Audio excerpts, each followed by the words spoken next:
Hi hello ನಮಸ್ಕಾರ. ನೀವು ಕೇಳ್ತಿದ್ದೀರಾ ನಮ್ಮೂರ ಬಾನುಲಿ 90.8 ಕಮ್ಯುನಿಟಿ ರೇಡಿಯೋ ಸ್ಟೇಷನ್. ನಾನು ನಿಮ್ಮ ಕುಚುಕು ಚೇತನ್. ಎಲ್ಲರಿಗೂ ಈ ಒಂದು ಮತ್ತೊಂದು ವಿಶೇಷ ಸಂದರ್ಶನ ಕಾರ್ಯಕ್ರಮಕ್ಕೆ ಸ್ವಾಗತ ಅಂತ ಹೇಳ್ತೀನಿ. ನಾವಿವತ್ತು ಯೋಗ ಕುರಿತಾಗಿ ಒಂದು ವಿಶೇಷ ಸಂದರ್ಶನವನ್ನ ನಿಮಗಾಗಿ ಹಮ್ಮಿಕೊಂಡಿವಿ. ಈ ಒಂದು ಯೋಗದ ಸಂದರ್ಶನದಲ್ಲಿ ಇಂದು ಸಂಪನ್ಮೂಲ ವ್ಯಕ್ತಿಗಳಾಗಿ HLL ಲೈಫ್ ಕೇರ್ ಲಿಮಿಟೆಡ್ ಕಣಗಲಾದ ಆಫೀಸರ್ ಆಗಿ ನಿವೃತ್ತಿ ಹೊಂದಿದಂತಹ ಹಾಗೂ ಯೋಗ ಶಿಕ್ಷಕರಾಗಿ ಬೆಳಗಾವಿಯಲ್ಲಿ ಕಾರ್ಯವನ್ನ ಮಾಡುತ್ತಿರುವಂತಹ ಭರಮಪ್ಪ ಪರಸನ್ನವರವರು ನಮ್ಮ ಜೊತೆ ಇಂದು ನಮ್ಮೂರ ಬಾನುಲಿ ಸ್ಟುಡಿಯೋದಾಗ ಅದರ.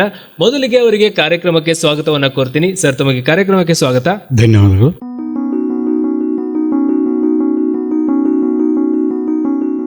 ಎಸ್ ಸರ್, ಮೊದಲಿಗೆ ಯೋಗದ ಕುರಿತಾಗಿ ನಾವು ಮಾತಾಡೋಕ್ಕಿಂತ ಮುಂಚೆ ತಮ್ಮ ಬಗ್ಗೆ ನಮ್ಮ ಶ್ರೋತೃಗಳಿಗೆ ಪರಿಚಯ ಮಾಡಿಕೊಡಿ ಸರ್. ಮೊದಲಿಗೆ ನಾವು ಓಂಕಾರ ಪಠಣದೊಂದಿಗೆ ಸ್ಟಾರ್ಟ್ ಮಾಡೋಣ, ಪ್ರಾರಂಭ ಮಾಡೋಣ. ಸರಿ ಸರ್. 3 ಸಲ ಓಂಕಾರವನ್ನು ಪಠನೆ ಮಾಡೋಣ.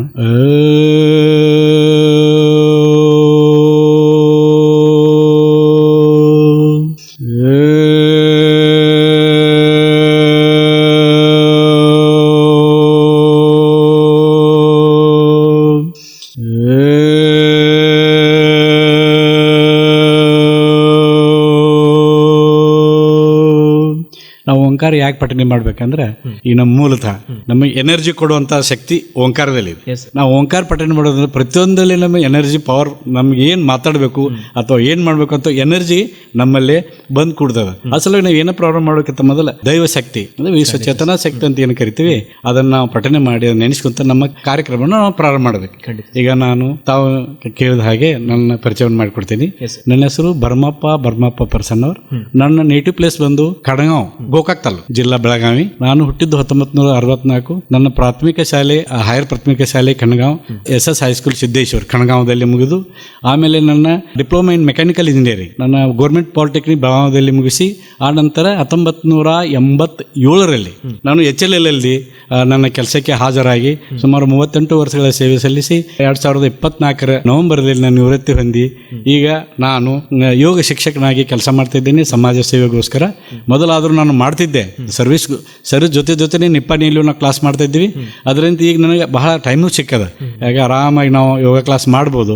ಆ ದೃಷ್ಟಿ ಒಳಗೆ ನಾನು ಸಮಾಜ ಸೇವೆಗೋಸ್ಕರ ನಾನು ಯೋಗ ಕ್ಲಾಸ್ ಎಲ್ಲರಿಗೂ ಇಲ್ಲಿ ನಾವು ಮಾಡ್ತಾ ಇದ್ದೀವಿ. ಶ್ರೀನಗರದಲ್ಲಿ ತಗೋತಾ ಇದ್ದೀವಿ. ಹಾಗೆ ಇಲ್ಲಿ ಶಿಕ್ಷಕರು ಕೂಡ ನಮಗೆಲ್ಲ ಸಹಕಾರ ಕೊಡ್ತಿದ್ದಾರೆ. ಅವ್ರ ಜೊತೆ ನಾವು ಈಗ ಸೇರಿಕೊಂಡು ಯೋಗ ಪ್ರಚಾರವನ್ನು ಮಾಡಲಿಕ್ಕೆ ನಾವು ಈಗ ಪ್ರಯತ್ನ ಮಾಡ್ತಾ ಇದ್ದೇವೆ. ಖಂಡಿತ ಸರ್. ಈಗ ಯೋಗದ ಒಂದು ಅಭಿರುಚಿ ನಿಮ್ಮಲ್ಲಿ ಹೆಂಗ್ ಬೆಳೀತು ಸರ್? ಯೋಗ ಮಾಡಬೇಕು ಅಂತ ಯಾರಾದ್ರೂ ಗುರುಗಳಿಂದ ಪ್ರೇರಣೆ ಆಯ್ತಾ ಅಥವಾ ಯಾವ ರೀತಿ? ನಾವು ಯೋಗ ಮಾಡ್ಬೇಕನ್ನೋದು ಕೆಲವೊಂದು ಯೋಗ ಮಾಡ್ಲಿಕ್ಕೆ ಕೆಲವೊಂದು ಕಾರಣಗಳು ಬೇಕಾಗ್ತದೆ. ಈಗ ಯಾರ ನಮ್ಮ ಜೊತೆ ಯೋಗ ಮಾಡ್ತಾ ಇದ್ದಾರೆ ಫ್ಯಾಷನ್ ಸಲುವಾಗಿ ಕೆಲವೊಂದು ಯೋಗ ಮಾಡ್ತಾರೆ, ಕೆಲವೊಂದು ಫ್ಯಾಷನ್ ಸಲುವಾಗಿ ಅವ್ರು ಮಾಡ್ತಾ ಇದ್ದಾರೆ, ನಾವು ಮಾಡ್ಬೇಕು ಅನ್ನೋದೊಂದು ಅವ್ರ ಮನುಷ್ಯನಾಗ ಬರ್ತದೆ. ನಾನು ಬೆಳಿಗ್ಗೆ ಡೈಲಿ ಯೋಗ ಹೊಂಟೇನ್ರಿ ಅಂತ ಬಾಜು ಹೇಳೋ ಸಲುವಾಗಿನೂ ಕೆಲವೊಂದು ಮಂದಿ ಮಾಡ್ತಾರೆ. ಇನ್ನೊಂದು ಕೆಲವರಿಗೆ ಏನ್ ಡಿಸೀಸಸ್ ಅಂದ್ರೆ ರೋಗ ರುಜಿನಗಳು ಹೆಚ್ಚು ಬರ್ತಾವೆ ವಯಸ್ಸಾದಂಗ ಅಥವಾ ಏನೋ ಒಂದು ವಯಸ್ಸಿದ್ದಾಗ ಏನು ಅನ್ಸೋದಿಲ್ಲ. ಅದ ಕೆಲವೊಂದು ಏಜ್ ಆದ ಬಳಿಕ ಏನಾಗೈತಿ, ರೋಗ ರುಜಿನಗಳ ಮುಖಾಂತರ ಯಾರೋ ಅವರಿಗೆ ಗುರುಗಳು ಸಲಹೆ ಕೊಡ್ತಾರೆ, ಇಲ್ಲ ನೀ ಯೋಗ ಮಾಡಪ್ಪ. ಆ ರೀತಿ ನನಗೆ ಅದು ನಾನು ಚಿಕ್ಕ ವಯಸ್ಸಿನಿಂದ ಸ್ವಲ್ಪ ಅಭಿರುಚಿ ಇತ್ತು ನನಗೆ. ನಾವು ಡಾಕ್ಟರ್ ರಾಜ್ಕುಮಾರ್ ಅವರು ಮಾಡ್ತಿದ್ರು, ಅದನ್ನೆಲ್ಲ ನೋಡ್ತಿದ್ವಿ. ಈ ರೀತಿ ಅಭಿರುಚಿನೂ ಇತ್ತು. ಆಮೇಲೆ ನಮಗೆ ಶಿಫ್ಟ್ ವೈಸ್ ಡ್ಯೂಟಿ ಬರೋದ್ರಿಂದ ನಮಗೆ ಕೆಲವೊಂದು ಸಲ ಏನಾಗಿತ್ತು, ಟೈಮ್ನ ವೇಳೆ ಅಭಾವನೆ ಇರ್ತಿತ್ತು. ಆಮೇಲೆ ಏನಾಯ್ತು, ನನಗೆ ಪರ್ಸನಲಿ ನನ್ನ ವೈಯಕ್ತಿಕ ನನ್ನ ಹೆಲ್ತ್ ಪ್ರಾಬ್ಲಮ್ ಬಂತು. ನನಗೆ ಆ್ಯಕ್ಚುಲಿ 1996ದಲ್ಲಿ ಥೈರಾಯ್ಡ್ ಪ್ರಾಬ್ಲಮ್ ಆಯಿತು. ಭಾಳ ಸಿವಿಯರ್ ಪ್ರಾಬ್ಲಮ್ ನಾನು ಫೇಸ್ ಮಾಡಿದೆ. ಅವಾಗ ಏನಾಯ್ತು, ಕೆಲವೊಂದರ ಗುರುಗಳ ಸಜೆಷನ್, ಇವನ್ನ ಡಾಕ್ಟರ್ ಸಜೆಷನ್ ಕೂಡ ಬಂತು. ಇಲ್ಲ ನೀವು ಪ್ರಾಣಾಯಾಮ ಮಾಡ್ರಿ, ಯೋಗ ಮಾಡ್ರಿ, ಆ ನಂತರ ಏನು ಮಾಡ್ರಿ ನೀವು ನಿಮಗೆ ಕಂಟ್ರೋಲಾಗಿ ಬರ್ತದ. ಕೆಲವೊಂದು ಯೋಗ ಗುರುಗಳು ಸಜೆಷನ್ ಕೊಟ್ಟರು. ಆ ರೀತಿ ಅವ್ರ ಸಜೆಷನ್ ಮೇರೆಗೆ ನಾನು ಏನು ಮಾಡಿದೆ, ನಿಪ್ಪಾಣಿ ಒಳಗೆ ಪ್ರಥಮವಾಗಿ ನಮಗೆ SBI ಕೋಪಡಿ ಸರ್ ಅಂತಿದ್ರು. ಅವ್ರು ಏನು ಮಾಡಿದ್ರು, ನಮಗೆ ಕ್ಲಾಸ್ ತಗೋತಿದ್ರು ನಿಪ್ಪಾಣಿ ಒಳಗೆ. ಅಲ್ಲಿ ನಾನು ಅವ್ರ ಜೊತೆ ಜಾಯ್ನ್ ಆಯ್ತು. ಆಮೇಲೆ ಹಾಗೆ ಮಾಡ್ತಾ ಇನ್ನು ಹಾಗೆ ನಾವು ಇಷ್ಟ ಬಿಟ್ರೆ ನಮ್ಮ ಮುಂದಿನ ಕಂಟಿನ್ಯೂ ಆಗುದಿಲ್ಲ ಅಂತ ಕೆಲವೊಂದು ಯೋಗ ಕೋರ್ಸ್ ಮಾಡಿ ಟೀಚರ್ ಕೋರ್ಸ್ ಮಾಡಿದ್ವಿ. ಆ ರೀತಿ ನಮಗೊಂದು ಅಭಿರುಚಿ ಬಂತು. ಅಭಿರುಚಿ ಬಂದ ಕೂಡಲೇ ನಾವೇನು ಹಾಗೆ ಕಂಟಿನ್ಯೂ ಚಾಲೂ ಮಾಡಿ ಈಗ ಪತಂಜಲಿ ಸಮಿತಿ ಒಳಗೂ ನಾವು ಕೆಲಸ ಮಾಡ್ತೀವಿ. ನಮ್ಗೆ ಒಳ್ಳೆಯ ಸಹಕಾರನೂ ಕೊಡ್ತಾ ಇದ್ದಾರೆ ಅಲ್ಲಿ. ಈ ರೀತಿಯಾಗಿ ನಾವಲ್ಲಿ ಒಂದು ಹವ್ಯಾಸ ಅಂದ್ರೂ ಅಡ್ಡಿಲ್ಲ ಅಥವಾ ನಮ್ಮ ನಮ್ಮ ಸ್ವಂತ ಉಪಯೋಗಕ್ಕೆ ಸಲುವಾಗಿ ಅಂದ್ರೂ ಅಡ್ಡಿಲ್ಲ. ನಾವು ಯೋಗವನ್ನ ಬೇರೆಯವ್ರಿಗೆ ಹೇಳ್ತಾ ನಮ್ಮ ಸ್ವಾರ್ಥನೂ ಈ ಥರ ಆಗಿದೆ, ಬೇರೆದವ್ರಿಗೂ ಒಳ್ಳೆಯದಾಗಲಿ ಅನ್ನೋ ಉದ್ದೇಶದಿಂದ ಉದ್ದೇಶದಿಂದ ನಾ ಯೋಗ ಸ್ಟಾರ್ಟ್ ಮಾಡಿ. ಖಂಡಿತ ಸರ್. ಅಂದ್ರೆ ಇದು ಸ್ವಾರ್ಥ ಅನ್ನೋದಕ್ಕಿಂತ ನಿಮಗೆ ಸಿಕ್ಕಂತ ಒಂದು ಲಾಭಗಳು ಬೇರೆದವ್ರಿಗೂ ಸಿಗ್ಲಿ ಅನ್ನೋ ಒಂದು ಅಭಿಲಾಷೆ ನಿಮ್ಮಲ್ಲಿ ಇದೆ ಅಂತ ಹೇಳ್ಬೋದು. ಈಗ ಸರ್, ಈಗ ಯೋಗದಿಂದ ಈಗ ನೀವು ಥೈರಾಯ್ಡ್ ಪ್ರಾಬ್ಲಮ್ ಅನ್ನ ಅನುಭವಿಸಿದ್ರಿ ಅಂತ ಹೇಳಿದ್ರಿ. ಈಗ ಯೋಗದಿಂದ ತಮ್ಮಲ್ಲಿ ಚೇಂಜಸ್ ಆಯ್ತಾ, ಆ ಥೈರಾಯ್ಡ್ ಪ್ರಾಬ್ಲಮ್ ಹೋಯ್ತಾ ಅಂತ ಕೇಳಬೇಕಂದ್ರೆ? ಕರೆಕ್ಟ್, 100%. ಯಾಕಂದ್ರೆ ನಾನು ಮೊದಲು ಟ್ಯಾಬ್ಲೆಟ್ ತಗೋದು ಮುಂಜಾನೆ 2, ಮಧ್ಯಾಹ್ನ 2, ಸಾಯಂಕಾಲ ಆ ರೀತಿ ಬರ್ಬರ್ತಾ 2 ವರ್ಷ ಟ್ಯಾಬ್ಲೆಟ್ ಕಂಟಿನ್ಯೂ ಕೊಟ್ರು ಅದ ಕಂಟ್ರೋಲ್ ಬಂದಿದ್ದಿಲ್ಲ. ಬರ್ಬರ್ತಾ ಡಾಕ್ಟರ್ ಒಳ್ಳೆ ಸಲಹೆ ಕೊಟ್ರು ನನಗೆ. ಮೊದಲು ಹೈಪರ್ ಇತ್ತು, ಅದನ್ನ ಹೈಪೋದಾಗ ಕಂಟ್ರೋಲ್ ಮಾಡಿ ಒಂದ್ ಹಂತಕ್ಕೆ ಅದನ್ನ ಅಲ್ಲಿ ಕಂಟ್ರೋಲ್ ಆಗಿ ತಗೊಂಬಂದ್ರು. ಕಂಟ್ರೋಲ್ ತಗೊಂಬಂದು ಅವ್ರ ಏನ್ರಿ ಯೋಗ ಪ್ರಾಣಾಯಾಮ ಮಾಡ್ರಿ ನಿಮ್ಗೆ ಕಡಿಮೆ ಆಗ್ತದ ಅಂತ ತಿಳ್ಕೊಂಡು ಆ ಟ್ಯಾಬ್ಲೆಟ್ ಕಂಟಿನ್ಯೂ ಇದ್ದು. ಆಮೇಲೆ ಏನಾಯ್ತು, ಒಂದು ಟ್ಯಾಬ್ಲೆಟ್ ಮಾರ್ನಿಂಗ್ ಡೈಲಿ ಇನ್ನಾದ್ರೂ ಇದೆ. ಈಗ ಟ್ಯಾಬ್ಲೆಟ್ ಕಡಿಮೆ ಆಗ್ತಾ ಇದೆ, ಬರ್ತಾ ಇದೆ. ಈಗಂತೆ ನಾನು ಥೈರಾಯ್ಡ್ ಪ್ರಾಬ್ಲಮ್ ಕಂಟ್ರೋಲ್ ಆಗಿದೆ. ಅದು ಟ್ಯಾಬ್ಲೆಟ್ ಇನ್ನೂ ಬಿಟ್ಟಿಲ್ಲ, ಅದು ಬಿಡು ಪೊಸಿಷನ್ ಇದೆ, ಬಿಡ್ತೀನಿ 100%. ತುಂಬಾ ಒಳ್ಳೇದು ಸರ್, ಕೇಳಿ ಖುಷಿ ಆಯ್ತು. ಇದು ಯಾಕೆ ಕ್ವಶನ್ ಕೇಳಿದೆ ಅಂದ್ರೆ ನಾವು ಯೋಗದಿಂದ ಏನಾಗ್ತದ ಅಂತ ಎಲ್ಲ ಕೇಳ್ತಾರೆ. ಯೋಗ ಇದೊಂದು ನೀವು ಮೊದ್ಲು ಹೇಳ್ದಂಗೆ ಕೆಲವರು ಪ್ಯಾಷನ್ ಸಲುವಾಗಿ ಮಾಡ್ತಾರ, ಅಂದ್ರೆ ಇನ್ನೊಬ್ರಿಗೆ ತೋರ್ಸೋ ಸಲುವಾಗಿ ಮಾಡ್ತಾರ. ಅಂದ್ರೆ ನಾವು ಯೋಗಕ್ಕೆ ಹೋಗ್ತೀವಿ ಅಂತ ಹೇಳಿ ಅನ್ನೋ ರೀತಿ, ಅಥವಾ ಸೆಲ್ಫಿ ಸಲುವಾಗಿ ಆಗಿರ್ಬೋದು. ಈಗಿನಂತೂ ಇಂಟರ್ನೆಟ್ ಜಮಾನ ಅಂತ ಹೇಳ್ಬೋದು. ಸೊ ಹಾಗಾಗಿ ಅಂಥವ್ರಿಗೆ ಯೋಗವನ್ನ ನಾವು ಪ್ರಾಪರ್ ಒಂದು ರೀತಿಯಲ್ಲಿ ಮಾಡಿದಾಗ ಯಾವ ರೀತಿ ಅದು ನಮ್ಮ ಹೆಲ್ತ್ಗಾಗಿರ್ಬೋದು, ಜೀವನದಲ್ಲಿ ಬದಲಾವಣೆನ ತರ್ತದೆ ಅನ್ಲಿಕ್ಕೆ ನೀವೇ ಒಂದು ಸಾಕ್ಷಿ ಅಂತ ಹೇಳ್ಬೋದು. ಕರೆಕ್ಟ್, 100%. ಸರಿ ಸರ್, ಈಗ ನಾವು ನಮ್ಮ ಯೋಗದ ಒಂದು ಕುರಿತಾಗಿ ಮಾತಾಡೋದಾದ್ರೆ, ಯೋಗ ಅಂತಂದ್ರೆ ಏನು, ಹಾಗೂ ಮೊದಲು ಅದರ ಒಂದು ತಿಳುವಳಿಕೆ ಜನರಲ್ಲಿ ಯಾವ ರೀತಿ ಇತ್ತು, ಈಗ ಅದ್ರ ಬಗ್ಗೆ ಒಂದು ತಿಳುವಳಿಕೆ ಜನರಲ್ಲಿ ಯಾವ ರೀತಿ ಇದೆ ಅನ್ನೋದ್ರ ಬಗ್ಗೆ ಹೇಳ್ಬೇಕು ಸರ್. ಯೋಗ ಅನ್ನುವಂಥ ಶಬ್ದವನ್ನು ಅದು ಅದ್ಭುತವಾದ ಶಬ್ದ ಇದೆ, ಬಹಳ ಖುಷಿ ಕೊಡುವಂಥದ್ದು. ಎಸ್ಪೆಷಲಿ ನನ್ನ ಪರ್ಸನಲಿ, ನನ್ನ ವೈಯಕ್ತಿಕವಾಗಿ ಯೋಗ ಅಂತಂದ್ರೆ ಅದು ಒಂದು ಯುಜ್ ಎಂಬ ಶಬ್ದದಿಂದ ಬಂದದ್ದು. ಯುಜ್ ಅಂದ್ರೆ ಜೋಡಣೆ, ಅಂದ್ರೆ ಕೂಡುವಿಕೆ. ಈಗ ಯಾವುದೋ ಒಂದು ಕೆಲಸ ಬಂದ್ರೆ ಯೋಗದಿಂದ ಕೆಲಸ ಆಯ್ತು. ಈಗ ಮದುವೆ ಕಾರ್ಯಕ್ರಮದಾಗ ವಧುವರನ್ನು ಕುಡಿಸ್ಲಿಕ್ಕೆ ಯೋಗ ಕೂಡಿ ಬಂತು, ಆಯ್ತು. ಈಗ ಯಾರ ಫ್ರೆಂಡ್ಸ್ ಭೇಟಿ ಆದ್ರೂ ಯೋಗ ಕೂಡಿದ್ರು, ನಮ್ಮ ಯೋಗ ನಾವೆಲ್ಲ ಕೂಡಿದೀವಿ ಅನ್ನುವಂಥ ಶಬ್ದ ಬರ್ತದೆ. ಅದಕ್ಕೆ ಯೋಜನೆ, ಸಂಯೋಜನೆ, ಕೂಡಿಸೋದು ಅನ್ನುವಂಥ ಶಬ್ದ ಅಲ್ಲಿ ಉತ್ಪನ್ನ ಆಗ್ತದೆ. ಆತ್ಮ ಪರಮಾತ್ಮನ ಜೊತೆ ಸೇರಿಸೋದು, ಇದೊಂದು ಯೋಗದೊಳಗೆ ಬರ್ತದೆ. ಒಟ್ಟು ಇದನ್ನ ಟೋಟಲಿ ಜಾಯಿಂಟ್ ಕೂಡಿಸುವಂತ ಕ್ರಿಯೆ ಈ ಯೋಗದಲ್ಲಿ ಆಗ್ತದೆ.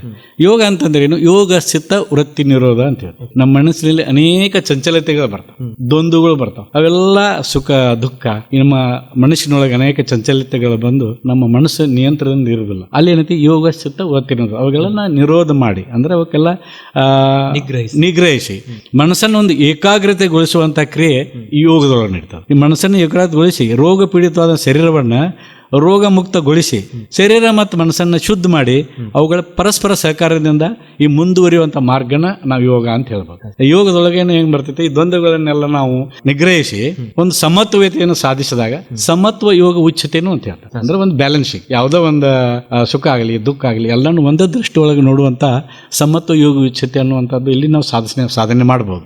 ಮೊದಲು ಏನಾಯ್ತು ರೀ, ಯೋಗ ಅಂತಂದ್ರೆ ಕೆಲವೊಂದು ಜನರೊಳಗೆ ಅಭಿಪ್ರಾಯ ಹಿಂಗೆ ಮುಟ್ಟಿತ್ತಲ್ಲ, ನಾವು ನೋಡ್ತಾ ಇದ್ವಿ, ಕೇಳ್ತಿದ್ವಿ. ಇದ್ರ ಮೊದಲಿಂದ ಅಷ್ಟು ಪ್ರಚಾರ ಇರಲಿಲ್ಲ. ಮೊದಲಿಗೆ ಯಾರೋ ಒಂದು ನಾವು ಯೋಗಾಸನ ಅಂದ್ಕೊಳ್ಳಿ ನಮ್ಮ ಕಲ್ಪನೆ ಏನು ಬರ್ತಿದ್ರು, ಯಾರೋ ಸ್ವಾಮಿಗಳು ಹಿಮಾಲಯದಲ್ಲಿ ಕೂತು ತಪಸ್ಸೇರಿ ಮಾಡ್ತಾರ, ವಯಸ್ಸಾದವ್ರು ಮಾಡ್ತಾರ, ಸ್ವಾಮಿಗಳು ಮಾಡ್ತಾರ, ನಾವು ಕಾಯ್ದಾರಿಗೆ ಅದ ನಮ್ಮ ಸಂಸಾರಿಗ ಅಲ್ಲ ಅನ್ನುವಂಥದ್ದು ಒಂದು ಕಲ್ಪನೆ ಎಲ್ಲರಿಗಿತ್ತು. ಗುಹೆಗಳು ತಪಸ್ ಮಾಡ್ತಾರ, ಅವ್ರಿಗೆ ಯೋಗ ನಾವು ಮಾಡಬಾರ್ದು ಅನ್ನುವಂಥ ಕಲ್ಪನೆ ಎಲ್ಲರಿಗೂ ಬರ್ತಿತ್ತು. ಈ ಕಲ್ಪನೆ ಎಲ್ಲ ಈಗ ಹಾಗಿಲ್ಲ.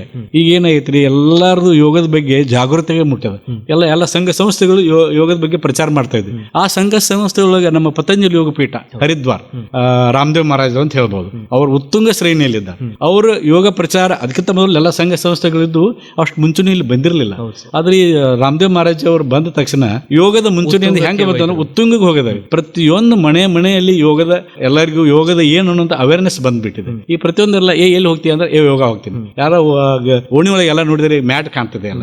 ಆ ರೀತಿ ಒಂದು ಪ್ರಚಾರ ಗಲ್ಲಿಗೂ ಮನೆಗೂ ಮುಡ್ತಾ ಇದೆ ಅನ್ನುವಂಥದ್ದು. ಈಗ ಈ ಯೋಗ ಗಂಗೆಯನ್ನವ್ರ ಮನುಷ್ಯನಿಗೆ ಹೆಂಗ್ ಬಂದದ, ಪ್ರತಿಯೊಂದು ಮನೆಯಲ್ಲಿ ಯೋಗ ಟೀಚರ್ ಆಗ್ಬೇಕು, ಪ್ರತಿಯೊಬ್ಬರು ಯೋಗ ಟೀಚರ್ ಆಗ್ಬೇಕು, ಯೋಗದ ಬರಿಗೆ ಅವ್ರಿಗೆ ಕಲ್ಪನೆ ಇರಬೇಕು, ಸ್ವದೇಶೀಯ ವಸ್ತುಗಳನ್ನು ಬಳಸಬೇಕು ಅಂತೇಳಿ ಅವ್ರ ಮನುಷ್ಯನಾಗ ಬಂದದ. ಈ ಕಾರ್ಯರೂಪಕ್ಕೆ ತರಕತ್ತಾರೆ, ಅಂದ್ರೆ ಸ್ವಾಸ್ಥ್ಯ ಭಾರತವನ್ನು ನಿರ್ಮಾಣ ಮಾಡೋದು ಅವ್ರದ್ದು ಒಂದು ಉದ್ದೇಶ ಅದ. ಸರ್, ಈಗ ಆ ಒಂದು ಅಂದ್ರೆ ಪರಿಕಲ್ಪನೆ ಯಾವ ರೀತಿ ಚೇಂಜ್ ಆಯ್ತು ಅನ್ನೋದ್ರ ಬಗ್ಗೆ ಹೇಳಿದ್ರಿ. ಮೊದಲು ಯಾವ ರೀತಿ ಜನರು ಯೋಗವನ್ನ ನೋಡ್ತಿದ್ರು, ಈಗ ಹೆಂಗ್ ನೋಡ್ತಿದ್ದಾರೆ ಅನ್ನೋದ್ರ ಬಗ್ಗೆ ಹೇಳಿದ್ರಿ. ಈಗ ನಮ್ಮ ಜೀವನದಲ್ಲಿ ಯೋಗ ಎಷ್ಟು ಅವಶ್ಯಕವಾಗಿದೆ ಅನ್ನೋದ್ರ ಬಗ್ಗೆ ಹೇಳಿ ಸರ್. ನಮ್ಮ ಜೀವನದಲ್ಲಿ ಯೋಗ ಇಷ್ಟು ಅವಶ್ಯಕತೆ ಇದಲ್ಲ, ಪ್ರತಿಯೊಬ್ಬರಿಗೂ ಇಂಡಿವಿಜುವಲ್ ಆಗಿ ಅವ್ರಿಗೆ ಅದ್ರ ಬಗ್ಗೆ ಅರ್ಥ ಮಾಡ್ಕೋಬೇಕು. ಯೋಗ ಶಾಸ್ತ್ರದ ಬಗ್ಗೆ ಸರಿಯಾಗಿ ಅರ್ಥ ಮಾಡ್ಕೊಂಡು ನಮ್ಮ ಜೀವನದಲ್ಲಿ ಯೋಗ್ಯ ಅಥವಾ ಅವಶ್ಯಕ ಈ ಅಂಗ ಅಭ್ಯಾಸ ಮಾಡಿದ್ದಾದ್ರೆ ಈ ವಿಷಯ ನಮಗೊಂದು ತಿಳಿದು ಬರ್ತದೆ. ಏನ್ ತಿಳಿದು ಬರ್ತದೆ ಅಂದ್ರೆ ಅದ್ರ ಬಗ್ಗೆ ನಾವು ಚೆನ್ನಾಗಿ ಅಭ್ಯಾಸ ಮಾಡಿ ಇದರಿಂದ ನಾವೇನು ಸಾಧಿಸಬೇಕು, ಇದರಿಂದ ಏನು ಉಪಯೋಗ ಆಗ್ತೈತಿ ಅನ್ನುವಂತ ಒಂದು ಕಲ್ಪನೆ ನಮಗೆ ನಾವು ತಿಳ್ಕೊಂಡದ್ದಾದ್ರೆ ಒಂದು ಉದ್ದೇಶ ಆಗಿದೆ ನಮಗೆ ತಿಳಿದು ಬರ್ತದೆ. ಏನು ಯೋಗ ಅಂದ್ರೆ ಏನಪ್ಪಾ, ಒಂದು ಸುಖ ಮತ್ತು ಸಮೃದ್ಧಿ ಜೀವನದ ಪ್ರಭಾವಿ ರಾಜಮಾರ್ಗ ಅಂತ ನಾವು ಹೇಳೋದು.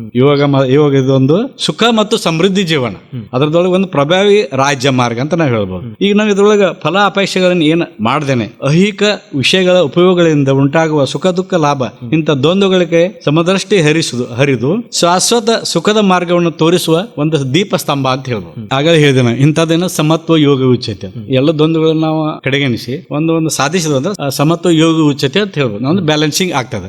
ಈ ಯೋಗ ಶಾಸ್ತ್ರದ ಅಭ್ಯಾಸ ಮಾಡೋದ್ರಿಂದ ಏನಾಗೈತೆ ಅಂದ್ರೆ ಸರ್ವಾಂಗೀಣ ಅಭಿವೃದ್ಧಿ ಆಗ್ತದೆ. ನಮ್ಮ ಪ್ರತಿಯೊಂದು ಜೀವನದಲ್ಲಿ ಬೌದ್ಧಿಕ ಇರಲಿ, ಮಾನಸಿಕ ಇರಲಿ, ಶಾರೀರಿಕ ಇರಲಿ, ಆಧ್ಯಾತ್ಮಿಕತೆ ಒಲವು ಹೆಚ್ಚು ಬರ್ತದೆ. ಅದರಿಂದ ಮನುಷ್ಯ ತನ್ನ ದುಶ್ಚಟಗಳನ್ನೆಲ್ಲ ಬಿಡ್ಲಿಕ್ಕೆ ಪ್ರಯತ್ನ ಮಾಡ್ತಾನೆ. ಒಬ್ಬ ವ್ಯಕ್ತಿ ವಿಚಾರ ಮಾಡಿದಾಗ ವ್ಯಕ್ತಿ ಈಗ ಒಂದು ಸಮಾಜದಾಗ ಬದುಕ್ತಿರ್ತಾನೆ. ಈ ಸಮಾಜದಾಗ ಬದುಕಾಕತ್ತಿದ್ದಂದ್ರೆ ಒಂದು ಸಮಾಜದ ಘಟಕ ಆಗಿರ್ತಾನೆ. ಆ ಘಟಕದೊಳಗೆ ಯಾವ ರೀತಿ ನಾ ಇರಬೇಕು, ಯಾವ ರೀತಿ ವ್ಯವಹರಿಸಬೇಕು, ಮತ್ತೆ ಎಲ್ಲರ ಜೊತೆ ನಾ ಹೆಂಗಿರ್ಬೇಕು ಅನ್ನುವಂಥದ್ದನ್ನು ಯೋಗ ಕಲಿಸ್ಕೊಡ್ತದೆ. ಹೆಂಗ್ ಕಲಿಸ್ಕೊಡ್ತದಪ್ಪ ಅಂದ್ರೆ ಪತಂಜಲಿ ಮುನಿಗಳು, ಶ್ರೇಷ್ಠ ಮುನಿಗಳು, ಪತಂಜಲಿ ಯೋಗನ ಅಷ್ಟಾಂಗ ಯೋಗನ ಅವರು ಪರಿಚಯಿಸಿದವರು. ಅವ್ರು ಏನ್ ಕಲಿಸ್ಕೊಟ್ರ ಅಂದ್ರೆ ಪ್ರತಿಯೊಂದು ಎಲ್ಲ ಕಲಿಸ್ಕೊಟ್ರ. ಅದ್ರೊಳಗೆ ಯಮ, ನಿಯಮ, ಆಸನ, ಪ್ರಾಣಾಯಾಮ, ಪ್ರತ್ಯಾಹಾರ, ಧಾರಣ, ಧ್ಯಾನ, ಸಮಾಧಿ ತನ ಬರ್ತದೆ. ಒಂದು ಈ ಹಂತಕ್ಕೆ ಮುಟ್ಟಿದ ನಂತರ ನಾವು ಒಂದು ಪರಿಪಕ್ವ ಆಗ್ತೇವೆ ಅನ್ನುವಂತ ಅವ್ರ ಉದ್ದೇಶ. ಈ ಯಮದೊಳಗೆ ಏನ್ ಬರ್ತದ, ಅಹಿಂಸಾ ಸತ್ಯಸ್ಥೆಯ ಬ್ರಹ್ಮಚರ್ಯ ಅಪರಿಗ್ರಹ ಯಮ ಅಂದ್ರೆ ಹಿಂಸೆಯನ್ನು ಯಾರು ಕಾಯಿಕ ವಾಚಿಕ ಮಾನಸಿಕ ಮಾಡಬಾರ್ದು, ಸತ್ಯವನ್ನೇ ನುಡಿಬೇಕು. ಅಸ್ಥೇಯ ಅಂದ್ರೆ ಕಳು ಮಾಡಬಾರ್ದು. ಬ್ರಹ್ಮಚರ್ಯ ಅಂದ್ರೆ ಪರಸ್ತ್ರೀಯರನ್ನ ಮೂಲ ಉದ್ದೇಶವಾಗಿ ಪರಸ್ತ್ರೀಯರನ್ನ ಒಂದು ಬೇರೆ ದೃಷ್ಟಿಯಿಂದ ನೋಡಬಾರ್ದು ಅನ್ನೋದು ಉದ್ದೇಶ.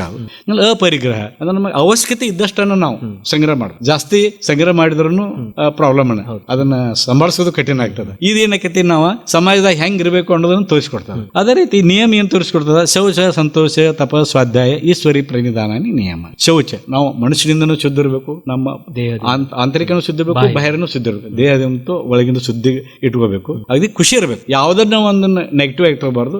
ಮತ್ತೆ ಯಾವ್ದೋ ಬಂದ್ರು ಅದನ್ನ ಅಕ್ಸೆಪ್ಟ್ ಮಾಡುವಂತ ಕೆಪಾಸಿಟಿ ನಾವು ಬೆಳೆಸ್ಕೋಬೇಕು. ಸಂತೋಷವಾಗಿರಕ್ ಬರೋದು. ಸಂತೋಷ ಇದ್ರೆ ಮನಸ್ಸು ಏಕದಮ್ ಕ್ಲಿಯರ್, ಸ್ವಚ್ಛವಾಗಿರ್ತದೆ. ಆ ದೃಷ್ಟಿಯೊಳಗೆ ಸಂತೋಷದಿಂದ ಇರಕ್ ಪ್ರಯತ್ನ. ತಪ ಅಂದ್ರೆ ಏನೀಗ ನಾವು ಸ್ವಾಧ್ಯಾಯ ತಪವನ್ನ ಹೆಂಗ್ ಮಾಡ್ಬೇಕು, ತಪ ಅಂದ್ರೆ ನಾವು ಒಳ್ಳೆಯದನ್ನ ಅಭ್ಯಾಸ ಮಾಡ್ಬೇಕು. ಯಾವ್ದೋ ಒಂದು ಕೆಲಸ ಒಳ್ಳೆಯ ಕೆಲಸ ಆಗಿತ್ತಂದ್ರೆ ಅದನ್ನ ನಾವು ಏಕಾಗ್ರ ಚಿತ್ತವಾಗಿ ಅದನ್ನ ಸಾಧಿಸೇ ಬಿಡ್ಬೇಕು. ಅದನ್ನ ಬಿಡ್ಲಿಕ್ಕೆ ಹೋಗ್ಬಾರ್ದು. ಯಾಕೆ ಒಳ್ಳೆ ಕೆಲಸವನ್ನು ಸಾಧಿಸೋದು ಬಹಳ ಪ್ರಮುಖವಾದದ್ದು. ಈ ತಪವನ್ನು ನಾವು ಮೇಂಟೈನ್ ಮಾಡ್ಬೇಕು. ಸ್ವಾಧ್ಯಾಯ ಅಂದ್ರೆ ನಮ್ಮ ಬೌದ್ಧಿಕ ಆಧ್ಯಾತ್ಮಿಕ ವಿಷಯವಾಗಿ ನಾವು ಅಭಿವೃದ್ಧಿ ಆಗ್ಬೇಕು ಅಂದ್ರೆ ಒಳ್ಳೆ ಪುಸ್ತಕಗಳನ್ನು, ರಾಮಾಯಣ, ಮಹಾಭಾರತ, ಭಗವದ್ಗೀತೆ, ಒಳ್ಳೆ ಪುಸ್ತಕಗಳನ್ನ ಓದಿ ಆ ಸ್ವಾಧ್ಯಾಯ ನಾವು ಕಂಟಿನ್ಯೂ ಇಡಬೇಕು. ಈಶ್ವರಿ ಪ್ರಣಿಧಾನ ದೇವರ ಮೇಲೆ ಭಕ್ತಿ ಇರಬೇಕು. ದೇವರದಾನ ಅನ್ನುವಂತ ಕಲ್ಪನೆ ಮಾಡಬೇಕು. ಈಗ ಕೆಲವೊಬ್ರು ದೇವ್ರ ಇಲ್ಲ ಅಂತ ಹೇಳ್ತಾರೆ, ಅವ್ರಿಗೆ ನಾವ್ ಏನ್ ಅನ್ಲಿಕ್ಕೆ ಬರುದಿಲ್ಲ. ದೇವ್ರ ಅದಾನ ಅಂತ ಸಾಧಿಸಬೇಕಾದ್ರೆ ಈಗ ನಾವ್ ಏನೋ ಅಂದ್ರೆ ಈಗ ಗಾಳಿ ನಮಗ್ ನೋಡ್ಲಿಕ್ಕೆ ಸಿಗುದಿಲ್ಲ, ಗಾಳಿ ನಮ್ಗೆ ನೋಡಕ್ ಸಿಗುದಿಲ್ಲ. ಆ ತರದ ಅನುಭವ ಆಗ್ತದೆ, ನಮ್ಗೆ ಗಾಳಿದ ಅನುಭವ ಆಗ್ತದೆ.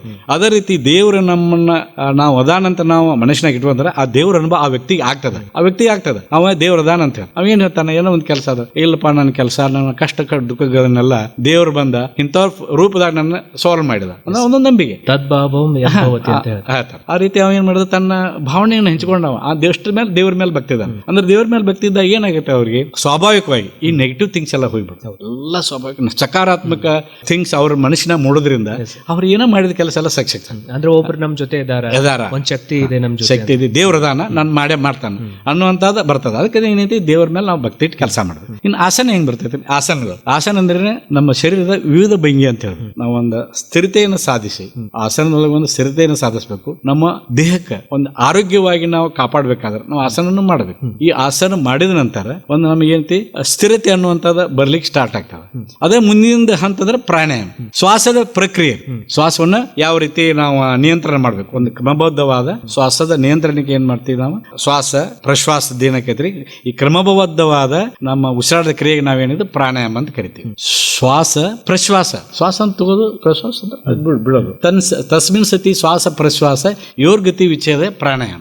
ಕ್ರಮಬದ್ಧ ಉಸಿರಾಟ ಕ್ರಿಯೆ ನಾವು ಪ್ರಾಣಾಯಾಮ ಅಂತೀವಿ. ಅದನ್ನ ಯಾಕಂದ್ರೆ ಹಾಗೆ ನಾರ್ಮಲ್ ನಾವು ಕಂಟ್ರೋಲ್ ಮಾಡ್ಲಿಕ್ಕೆ ಬರೋದಿಲ್ಲ. ಈ ಒಂದು ನಿಮಿಷದಾಗ ಕೆಲವೊಬ್ಬರು 18, 16, 17 ನಾವು ಶ್ವಾಸ ಆದ್ರೆ ಪ್ರಾಣಾಯಾಮ ಮಾಡೋ ಮುಖಾಂತರ ಶ್ವಾಸದ ಪ್ರಮಾಣವನ್ನು ಕಡಿಮೆ ಮಾಡ್ಬೇಕು. 12 12, 10 ನನಗೆ ಯಾವ ರೀತಿ ಎಷ್ಟನ್ನ ಪ್ರಮಾಣವನ್ನು ಕಡಿಮೆ ಮಾಡಿದ್ರೆ ಶ್ವಾಸದ ಮೇಲೆ ನಿಯಂತ್ರಣ ಇಟ್ಟಂಗೆ ಆಗ್ತದೆ. ಈ ರೀತಿ ನಿಯಂತ್ರಣವನ್ನು ಸಾಧಿಸೋದು. ಈ ಪ್ರಾಣಾಯಾಮದ ನಿಯಂತ್ರಣ ಸಾಧಿಸಂದ್ರೆ ಪ್ರತ್ಯಾಹಾರ ಅಂತ ಬರ್ತದೆ. ಪ್ರತ್ಯಾಹಾರ ಅಂದ್ರೆ ಈಗ ನಾವು ನಿಯಮ ಆಯ್ತು, ಆಸನ ಆಯ್ತು, ಪ್ರಾಣಾಯಾಮ ಆಯ್ತು ಮಾಡಿ ಮುಂದಿನ ಹಂತಕ್ಕೆ ಆಂತರಿಕವಾಗಿ ಹೋಗ್ಬೇಕು. ಧ್ಯಾನ ಸಮಾಧಿ ಹೋಗ್ಬೇಕಾದ್ರೆ ಇದೊಂದು ಹಂತ ಅದ ಪ್ರತ್ಯಾಹಾರ. ಇಲ್ಲಿ ಇಂದ್ರಿಯಗಳನ್ನು ವಿಮುಖಗೊಳಿಸಿ ಅದ್ರ ಮೇಲೆ ನಾವು ಕಂಟ್ರೋಲ್ ಮಾಡಿಕೊಂಡು ಮುಂದಿನ ಪ್ರತ್ಯಾಹಾರವನ್ನ ಕಂಟ್ರೋಲ್ ಮಾಡ್ಕೊಂಡು ಮುಂದಿನ ಧಾರಣಾ ಸ್ಥಿತಿ ಒಳಗೆ ಹೋಗ್ಲಿಕ್ಕೆ ಇದೊಂದು ನಮ್ಮ ಏನು ಜಂಕ್ಷನ್ ಅಂತೀವಲ್ಲ ಆ ರೀತಿ ಧಾರಣೆದೊಳಗೆ ಹೋಗ್ಬೇಕು. ಧಾರಣೆ ಅಂತಂದ್ರೆ ಚಿತ್ತ ಮತ್ತು ಮನಸ್ಸನ್ನ ವೃತ್ತಿಯಿಂದ ಬಂಧಿಸೋದಕ್ಕೊಂದು ಧಾರಣ.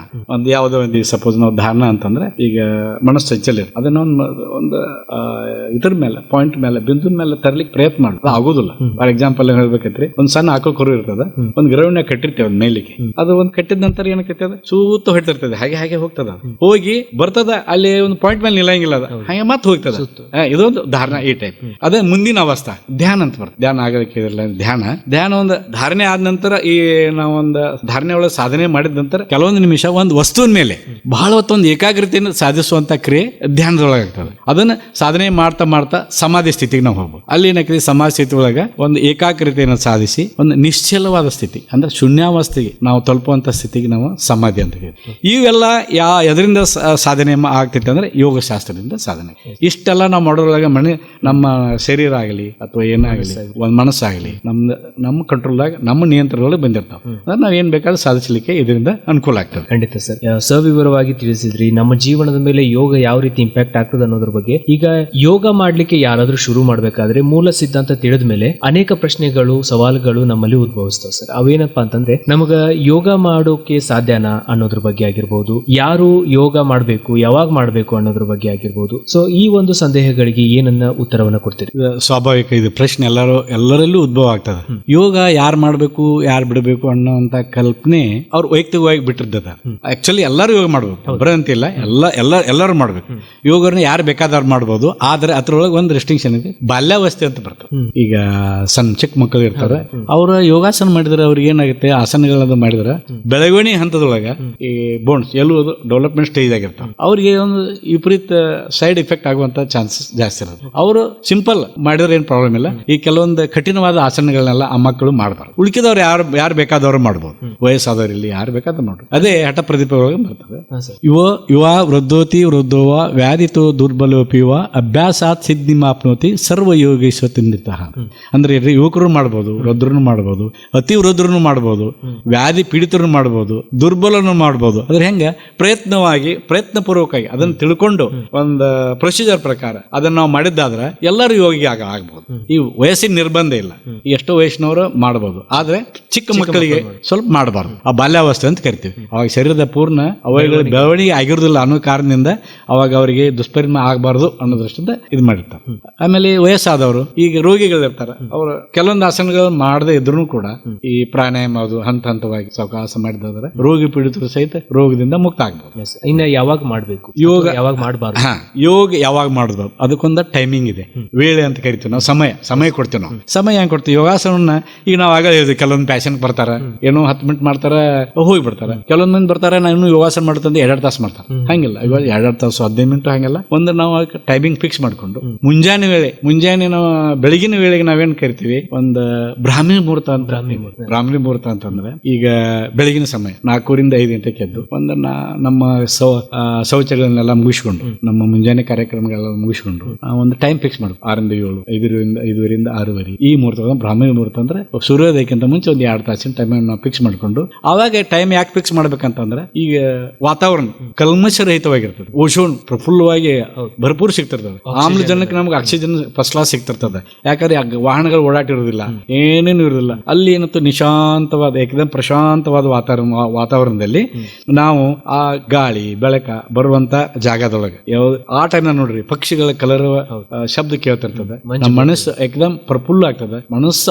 ಆನಂದ ಆಗ್ತದೆ. ಅಂತ ಒಂದು ಪರಿಶುದ್ಧವಾದ ವಾತಾವರಣದೊಳಗೆ ಒಂದು ಟೈಮ್ ಒಂದು ಫಿಕ್ಸ್ ಮಾಡ್ಕೊಂಡು ನಾವು ಒಂದು ಶುಭ್ರವಾದ ಆಸನ, ಈಗ ಜಮಖಾನ್ ಕಂಬಳಿ ಬಂದಲ್ಲಿ ಯೂಸ್ ಮಾಡ್ತಿದ್ವಿ, ಕಂಬಳಿ ಕಡಿಮೆ ಜಮಖಾನ್ ಯೂಸ್ ಮಾಡುದು, ಈಗ ಮ್ಯಾಟ್ ಬರಕತ್ತಾವ. ಈ ರೀತಿ ಅವನ್ನ ನೆಲದ ಮೇಲೆ ಹಾಸ್ಕೊಂಡು ಮಾಡ್ಬೇಕು, ಬರೀ ನೆಲದ ಮೇಲೆ ಮಾಡಬಾರ್ದು. ಒಂದ್ ಯಾವ್ದಾರ ನಮ್ಗೆ ನೆಲದ ಮೇಲೆ ಆಸನ ಮಾಡ್ಕೊಂಡು ಆ ಆಸನ ಹಾಸ್ಕೊಂಡು ಆಮೇಲೆ ಬಿಡಬೇಕು, ಬರೀ ನೆಲದ ಮೇಲೆ ಮಾಡಬಾರ್ದು. ಯಾಕಂದ್ರೆ ನಮ್ಮ ಶಕ್ತಿ ಎಲ್ಲ ನಮಗ್ ಉಪಯೋಗ ಆಗುತ್ತೆ. ಆ ರೀತಿಯಾಗಿ ಅವಾಗ ಏನ್ ಮಾಡ್ಬೇಕು, ನಮ್ಮ ಆ ಟೈಮ್ದಾಗಿಂತ ಮಾತ್ರ ಮನಸ್ಸು ನಮ್ಮ ದೇಹ ಏಕದಮ್ ಶಾಂತವಾಗಿರ್ತದೆ, ಯಾವ್ದೋ ಚಿಂತೆ ಆಗಲಿ ಏನಾಗಿ ಇದು ಇರುವುದಿಲ್ಲ. ಆ ಟೈಮ್ನಾಗ ಮಾಡಿದ್ದಾದ್ರೆ ಯೋಗ ಸಾಧನೆ ಮಾನವನಿಗೆ ನಮ್ಮ ಶರೀರಕ್ಕೆ ಲಾಗು ಆಗ್ತದೆ, ನಮಗೆ ಲಾಗು ಆಗ್ತದೆ. ಆಮೇಲೆ ಯಾವ ರೀತಿ ನಾವು ಡ್ರೆಸ್ ಹಾಕ್ಬೇಕು, ಶುಭ್ರವಾದ ಡ್ರೆಸ್ ಇರಬೇಕು. ಬಿಳಿ ಬಟ್ಟೆ ಆದ್ರಂತೂ ಬಹಳ ಚಲೋ. ಬಿಳಿ ಬಟ್ಟೆ ಸೈಲ್ ಇರ್ಬೇಕು. ನಾವು ಯಾವ ಭಂಗಿಗಳನ್ನು ಮಾಡುವಾಗ, ಆಸನ ಮಾಡುವಾಗ ನಮಗೆ ಶರೀರಕ್ಕೆ ತಾಕಿ ತೊಂದರೆ ಆಗಬಾರ್ದು, ಅಂತವನ್ನ ಹಾಕ್ಬೇಕು. ಮಹಿಳೆಯರ ಅದ್ರಾಗ ಸ್ವಲ್ಪ ಚೂಡಿದಾರ ಹಾಕಿದ್ರೆ ಬಹಳ ಬೆಟರ್, ಯಾಕಂದ್ರೆ ಮಾಡಕ್ಕೆ ಈಜಿ ಆಗ್ತದೆ, ಬಿಂದಾಸ್ ಮಾಡ್ಬೋದು. ಇಲ್ಲಾಂದ್ರೆ ಸ್ವಲ್ಪ ಬಟ್ಟೆಗಳು ಅಸ್ತವ್ಯಸ್ತ ಅವ್ರಿಗೆ ಮಾಡ್ಲಿಕ್ಕೆ ಹೆಸಿಟೇಟ್ ಆಗ್ತದೆ ಅನ್ನುವಂತ ದೃಷ್ಟಿಯಿಂದ ಅವ್ರು ಏನ್ ಮಾಡ್ಬೇಕು, ಆರಾಮ್ ಚೂಡಿದಾರ್ ಹಾಕೊಂಡು ಫಸ್ಟ್ ಕ್ಲಾಸ್ ಬಂದ್ ನಿಶ್ಚಿಂತವಾಗಿ ಆರಾಮ್ ಮಾಡ್ಲಿಕ್ಕೆ ಅವ್ರಿಗೆ ಈಜಿ ಆಗ್ತದೆ.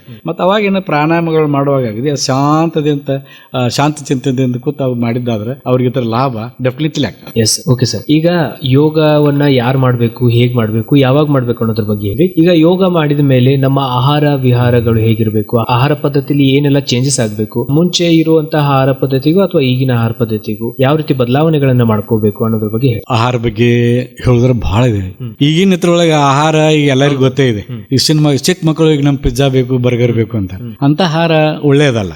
ಈಗ ನಾವು ಯೋಗಾಭ್ಯಾಸ ಮಾಡುವಾಗ ನಮ್ಮ ಶರೀರದ ಮೇಲೆ ಭಿನ್ನ ಅಂಗಗಳ ಮೇಲೆ ಆಂತರಿಕ ಒತ್ತಡಗಳು ಬೀಳ್ತಾವ. ಆಂತರಿಕ ಒತ್ತಡ ಬೀಳ್ತದೆ. ಈಗ ಹೆಂಗ್ ಬೀಳ್ತದೆ, ಎಲ್ಲ ಅವುಗಳ ಮೇಲೆ ಬೀಳ್ತಾವೆ. ಆ ಒತ್ತಡ ಆಹಾರ ಈಗ ಕೆಲವೊಂದು ಬಂಧನಗಳನ್ನ ಪಾಲಿಸ್ಬೇಕಾಗ್ತದೆ. ಆ ಆಸನ ಮಾಡುವಾಗಲಿ ಪ್ರಾಣಾಯಾಮ ಮಾಡುವಾಗ್ಲಿ ಹೆಂಗಿರ್ಬೇಕು, ನಮಗೆ ಆ ಟೈಮ್ದಾಗ ಜಠರ ಖಾಲಿ ಇರಬೇಕು. ಮೇನ್ ಅಂತ ನಮ್ಮ ಹೊಟ್ಟೆ ಖಾಲಿ ಇರ್ಬೇಕು. ಯಾಕೆ ಖಾಲಿ ಇರ್ಬೇಕು ಅಂದ್ರೆ, ಈಗ ನಾವು ಘನ ಪದಾರ್ಥವನ್ನ ಹೊಟ್ಟೆ ಒಳಗೆ ಹಾಕಿದಾಗ ನಾವು ಹೊಟ್ಟೆ ಮೇಲೆ ಒತ್ತಡ ಹಾಕುವಂತ ಕೆಲವೊಂದು ಆಸನ ಇರ್ತದೆ. ಅವಾಗ ಏನಾಗ್ತೈತಿ, ಘನ ಪದಾರ್ಥ ಮತ್ತು ಹೊಟ್ಟೆ ಅಪೋಸಿಟ್ ಫ್ರಿಕ್ಷನ್ ಅಂದ್ರೆ ಒತ್ತಡ ಏನ್ ಬೀಳ್ತಲ್ಲ, ಆ ಒತ್ತಡ ಬೀಳೋದ್ರಿಂದ ಆಸನ ಸರಿ ಆಗೋದಿಲ್ಲ ಮತ್ತು ಅದು ಶರೀರಕ್ಕೆ ಲಾಭ ಆಗೋದಿಲ್ಲ. ಅದರಿಂದ ವಿಪರೀತ ಪರಿಣಾಮ ಅಂದ್ರೆ ಕೆಟ್ಟ ದುಷ್ಪರಿಣಾಮಗಳಾಗುವಂತ ಚಾನ್ಸಸ್ ಇರ್ತದೆ. ಅದನ್ನ ನಾವು ಕೆಲವೊಂದು ಈಗ 4 to 5 hours ಬಿಟ್ಟು ಹೊಟ್ಟೆ ಖಾಲಿ ಆದ ನಂತರ ಮಾಡಿದ್ರೆ ಅವಾಗ ಏನಾಗ್ತೈತಿ, ಆಹಾರ ಘನ ಪದಾರ್ಥ ಎಲ್ಲ ಸಣ್ಣ ಕರುವಿಗೆ ಹೋಗ್ಬಿಟ್ಟಿರ್ತದೆ. ಸಣ್ಣ ಕರು ಒಂದು 20-22 ಫೂಟ್ ಉದ್ದಿರ್ತದೆ, 1 ಇಂಚ್ ವ್ಯಾಸ ಇರ್ತದೆ. ಅದೇನಾಗಿದೆ, ಸ್ಪ್ರೆಡ್ ಆಗಿಬಿಡ್ತದೆ. ಆ ಟೈಮ್ದಾಗ ಮಾಡಿದಾಗ ಹೊಟ್ಟೆ ಅದು ಏನು ತ್ರಾಸ ಆಗೋದಿಲ್ಲ. ಇದನ್ನು ನಾವು ಪಾಲನೆ ಮಾಡಬೇಕು. ಖಾಲಿ ಹೊಟ್ಟೆಲಿ ನಾವು ಆಸನಗಳನ್ನು ಮಾಡಬೇಕು. ಮತ್ತು ಆಹಾರ ಹೆಂಗಿರ್ಬೇಕು ಅಂದ್ರೆ, ವಿಶೇಷವಾಗಿ ಸಸ್ಯಾಹಾರ ಪಾಲನೆ ಮಾಡೋದು ಬಹಳ ಚಲೋ. ಯಾಕಂದ್ರೆ ಸಸ್ಯಾಹಾರ ಡೈಜೆಷನ್ ಬಹಳ ಈಸಿ ಮತ್ತು ಬೇಗ ಅದು ಪಚನ ಆಗ್ತದೆ. ಮಾಂಸಾಹಾರಕ್ಕಿಂತ ಬೇಗ ಪಚನ ಆಗ್ತದೆ. ಆ ದೃಷ್ಟಿ ಒಳಗೆ ಏನೈತ್ರಿ, ಸಸ್ಯಾಹಾರ ಬಹಳ ಉಪಯುಕ್ತವಾದದ್ದು. ಮತ್ತು ನಾವೇನೈತಿ, ಆಹಾರದಂತೆ ಮನ ಅಂತ ಹೇಳ್ತೀವಿ. ಮನಸ್ಸು ನಾವು ಹೆಂಗೆ ಆಹಾರ ಉಪಯೋಗ ಮಾಡ್ತೀವಿ ಆ ರೀತಿ ನಮ್ಮ ಮನಸ್ಸಾಗ್ತದೆ. ಸಾತ್ವಿಕ ಆಹಾರ ಇದ್ರೆ ನಮ್ಮ ಗುಣ ಸಹಿತ ಸಾತ್ವಿಕನೇ ಇರ್ತದೆ. ಅದಕ್ಕೆ ಮತ್ತೆ ಆಹಾರವನ್ನ ಈಗ ಕೆಲವೊಮ್ಮೆ ಎಷ್ಟು ತಿನ್ಬೇಕು, ಎಷ್ಟು ತಿನ್ಬಾರ್ದು ಅನ್ನೋಂಥದ್ದನ್ನು ಬರ್ತದೆ. ಆದ್ರೆ ಎಷ್ಟು ತಿನ್ಬೇಕು ಆಹಾರ ತಿನ್ನುವಾಗ ಅಂತ ಬರ್ತದೆ ನೋಡ್ರಿ. ಅಣ್ಣೇನ ಪೂರಿಯತ ಅರ್ಧಂ ತೋಯೇನ ಚಯ ತತ್ರಿಕಂ ಉದರಸ್ಯ ತುರಿಯಾಂಶ ಸಂರಕ್ಷೇತ್ ವಾಯುಧಾರಣ. ಈಗ ಅನ್ನ ಊಟ ಮಾಡ್ತೀವಿ, ಎಷ್ಟು ನಾವು ಊಟ ಮಾಡಬೇಕು, ಅದ್ರೊಳಗೊಂದ ಅರ್ಧ ಊಟ ಮಾಡಬೇಕು. ಒಂದು ಕೆಪಾಸಿಟಿ ನಾವು ಅರ್ಧ ಊಟ ಮಾಡಬೇಕು. ಇನ್ನು 1/4 ಏನ್ ಮಾಡಬೇಕು, ದ್ರವ ಪದಾರ್ಥಗಳು ಖಾಲಿ ಬಿಡಬೇಕು. ಅಂದ್ರೆ ಈ 3/4 ಆಯ್ತು. ಇನ್ನು 1/4 ಉಳಿತು, ಅದೇನೈತಿ ವಾಯು ಸಲುವಾಗಿ ಸಂಚಾರ ಮಾಡ್ಲಿಕ್ಕೆ ಖಾಲಿ ಬಿಡಬೇಕು. ಯಾಕಂದ್ರೆ ನಮ್ಮ ಜಠರ ಹೆಂಗಂದ್ರೆ ಅದೊಂದು ಬಲೂನ್ ಟೈಪ್ ಇದೆ. ಒಂದು ಪಿಶ್ವಿ ಅಂತಲ್ಲ, ಚಿಯಲ್ ಅಂತ ಪಿಶ್ವಿ ಟೈಪ್ ಇದೆ. ಒಂದು ಬಲೂನ್ ಒಳಗೆ ಫುಲ್ ನೀರು ಹಾಕಿರ ಅಲ್ಲಾಡುದಿಲ್ಲ. ಈಗ ನಮಗೇನು ಆಕುಂಚನ ಪ್ರಸರಣ ಆಗ್ತದೆ ಜಠರ, ಅದಕ್ಕೇನು ಖಾಲಿ ಬೇಕು ಸ್ವಲ್ಪ. ಅವಾಗ ಏನಕತಿ, ಸ್ವಲ್ಪ ಬಂದ ಖಾಲಿ ಇಟ್ರೆ ಈಜಿ ಡೈಜೆಷನ್ ಆಗಕ್ಕೆ ಈಜಿ ಆಗ್ತೈತಿ. ಆ ದೃಷ್ಟಿ ಒಳಗೆ ಏನೈತ್ರಿ, ಅರ್ಧ ಊಟ ಮಾಡೋದು ಭಾಳ ಬೆಟ ಮತ್ತೆ ಇಡೀ ಈಜಿ ಡೈಜೆಷನ್ ಆಗ್ತದೆ. ಫುಲ್ ನಾವು ಊಟ ಮಾಡಿದ ನಂತರ ಡೈಜೆಷನ್ ಬಹಳ ಟೈಮ್ ತಗೋತದೆ ಮತ್ತು ಸೈಡ್ ಎಫೆಕ್ಟ್ ಆಗ್ಲಿಕ್ಕೆ ಅದು ಶುರು ಆಗ್ತದೆ. ಅದಕ್ಕೆ ಏನೈತಿ, ಆ ಊಟ ಏನು ಪಾಲಿಸಿದಂಗೆ ಅರ್ಧ, ಇನ್ನು 1/4 ದ್ರವ ಪದಾರ್ಥ, ಇನ್ನು 1/4 ಏನೈತಿ ವಾಯು ಸಂಚಾರಕ್ಕೆ ನಾವು ಖಾಲಿ ಬಿಡಬೇಕು. ಮತ್ತೆ ಅವಾಗ ಏನೈತ್ರಿ, ಭೋಜನಾಂತೆ ಪಿಬೇತ್ ತಕ್ರಂ ದಿನಾಂತೇಜ್ ಪಿಬೇತ್ ಪಯ ನಿಶಾಂತೇಜ್ ಪಿಬೇತ್ ವಾರಿ ತಥಾ ವೈದ್ಯಸ್ಯ ಕಿಂ ಪ್ರಯೋಜನಂ. ಊಟ ಆದ ನಂತರ ಮಧ್ಯಾಹ್ನ ಮಜ್ಜಿಗೆ ಊಟ ಆದ ನಂತರ ಮಧ್ಯಾಹ್ನ ಮಜ್ಜಿಗೆ ಕುಡಿಬೇಕು. ರಾತ್ರಿ ಮಲಗು ಮುಂದೆ ಹಾಲು ಕುಡಿಬೇಕು. ಮತ್ತೆ ಬೆಳಿಗ್ಗೆ ಎದ್ದ ನಂತರ ವಾರಿ ನೀರು, ಉಷಾಪಾನ ಅಂತ ಕೇಳಿ. ಬೆಳಿಗ್ಗೆ ಅಂತಾರೆ ಉಷಾಪಾನ. ನಮಗೆ ಎಷ್ಟು ಸಾಧ್ಯತೆ ಅಷ್ಟ ನಾವು ಇದನ್ನ ಮೇಂಟೈನ್ ಮಾಡ್ರಿ. ಏನಾಕೈತಿ, ನಾವು ಯಾವ ಡಾಕ್ಟರ್ ಕಡೆ ಹೋಗುವಂತ ಸಂಬಂಧ ಬರೋದಿಲ್ಲ. ಅದಕ್ಕೆ ನೋಡ್ರಿ ಏನಂತಾರೆ, 1 ಹೊತ್ತು ಉಂಡವ ಯೋಗಿ, 2 ಹೊತ್ತು ಉಂಡವ ಭೋಗಿ, 3 ಹೊತ್ತು ಉಂಡವ ರೋಗಿ, 4 ಹೊತ್ತು ಉಂಡವನನ್ನು ಹೊತ್ತುಕೊಂಡು ಹೋಗಿ. ಅಂದ್ರೆ ಮಿತವಾಗಿ ಆಹಾರವನ್ನು ಮಿತವಾಗಿರ್ಬೇಕು, ಹಿತಮಿತವಾಗಿರ್ಬೇಕು ಆಹಾರ. ಮತ್ತು ಅದು ಋತುಮಾನಕ್ಕೆ ಅನುಸಾರವಾಗಿ ನಾವು ಆಹಾರವನ್ನು ಸೇರಿಸಬೇಕು. ಅವಾಗ ನಮ್ಗೆ ಒಳ್ಳೆ ನಿದ್ರೆನೂ ಬರ್ತೈತಿ, ಆರೋಗ್ಯನ ಮೇಂಟೈನ್ ಮಾಡ್ಲಿಕ್ಕೆ ಸಾಧ್ಯ ಆಗ್ತೈತಿ. ಅದ್ಕೊಂಡ್ರೆ ಮೊದಲ ಹೇಳ್ತಿದ್ರು, ನಮ್ಮ ಅಜ್ಜಿ ಮಾಡ್ತಿದ್ದಳು ರಾಗಿ ರೊಟ್ಟಿ, ಅದನ್ನ ತಿಂದ ನಮ್ಮ ಅಜ್ಜ ಇದ್ದ ಬಲು ಜಟ್ಟಿ ಪೈಲ್ವಾನ್ ಟೈಪ್ ಇದ್ದ.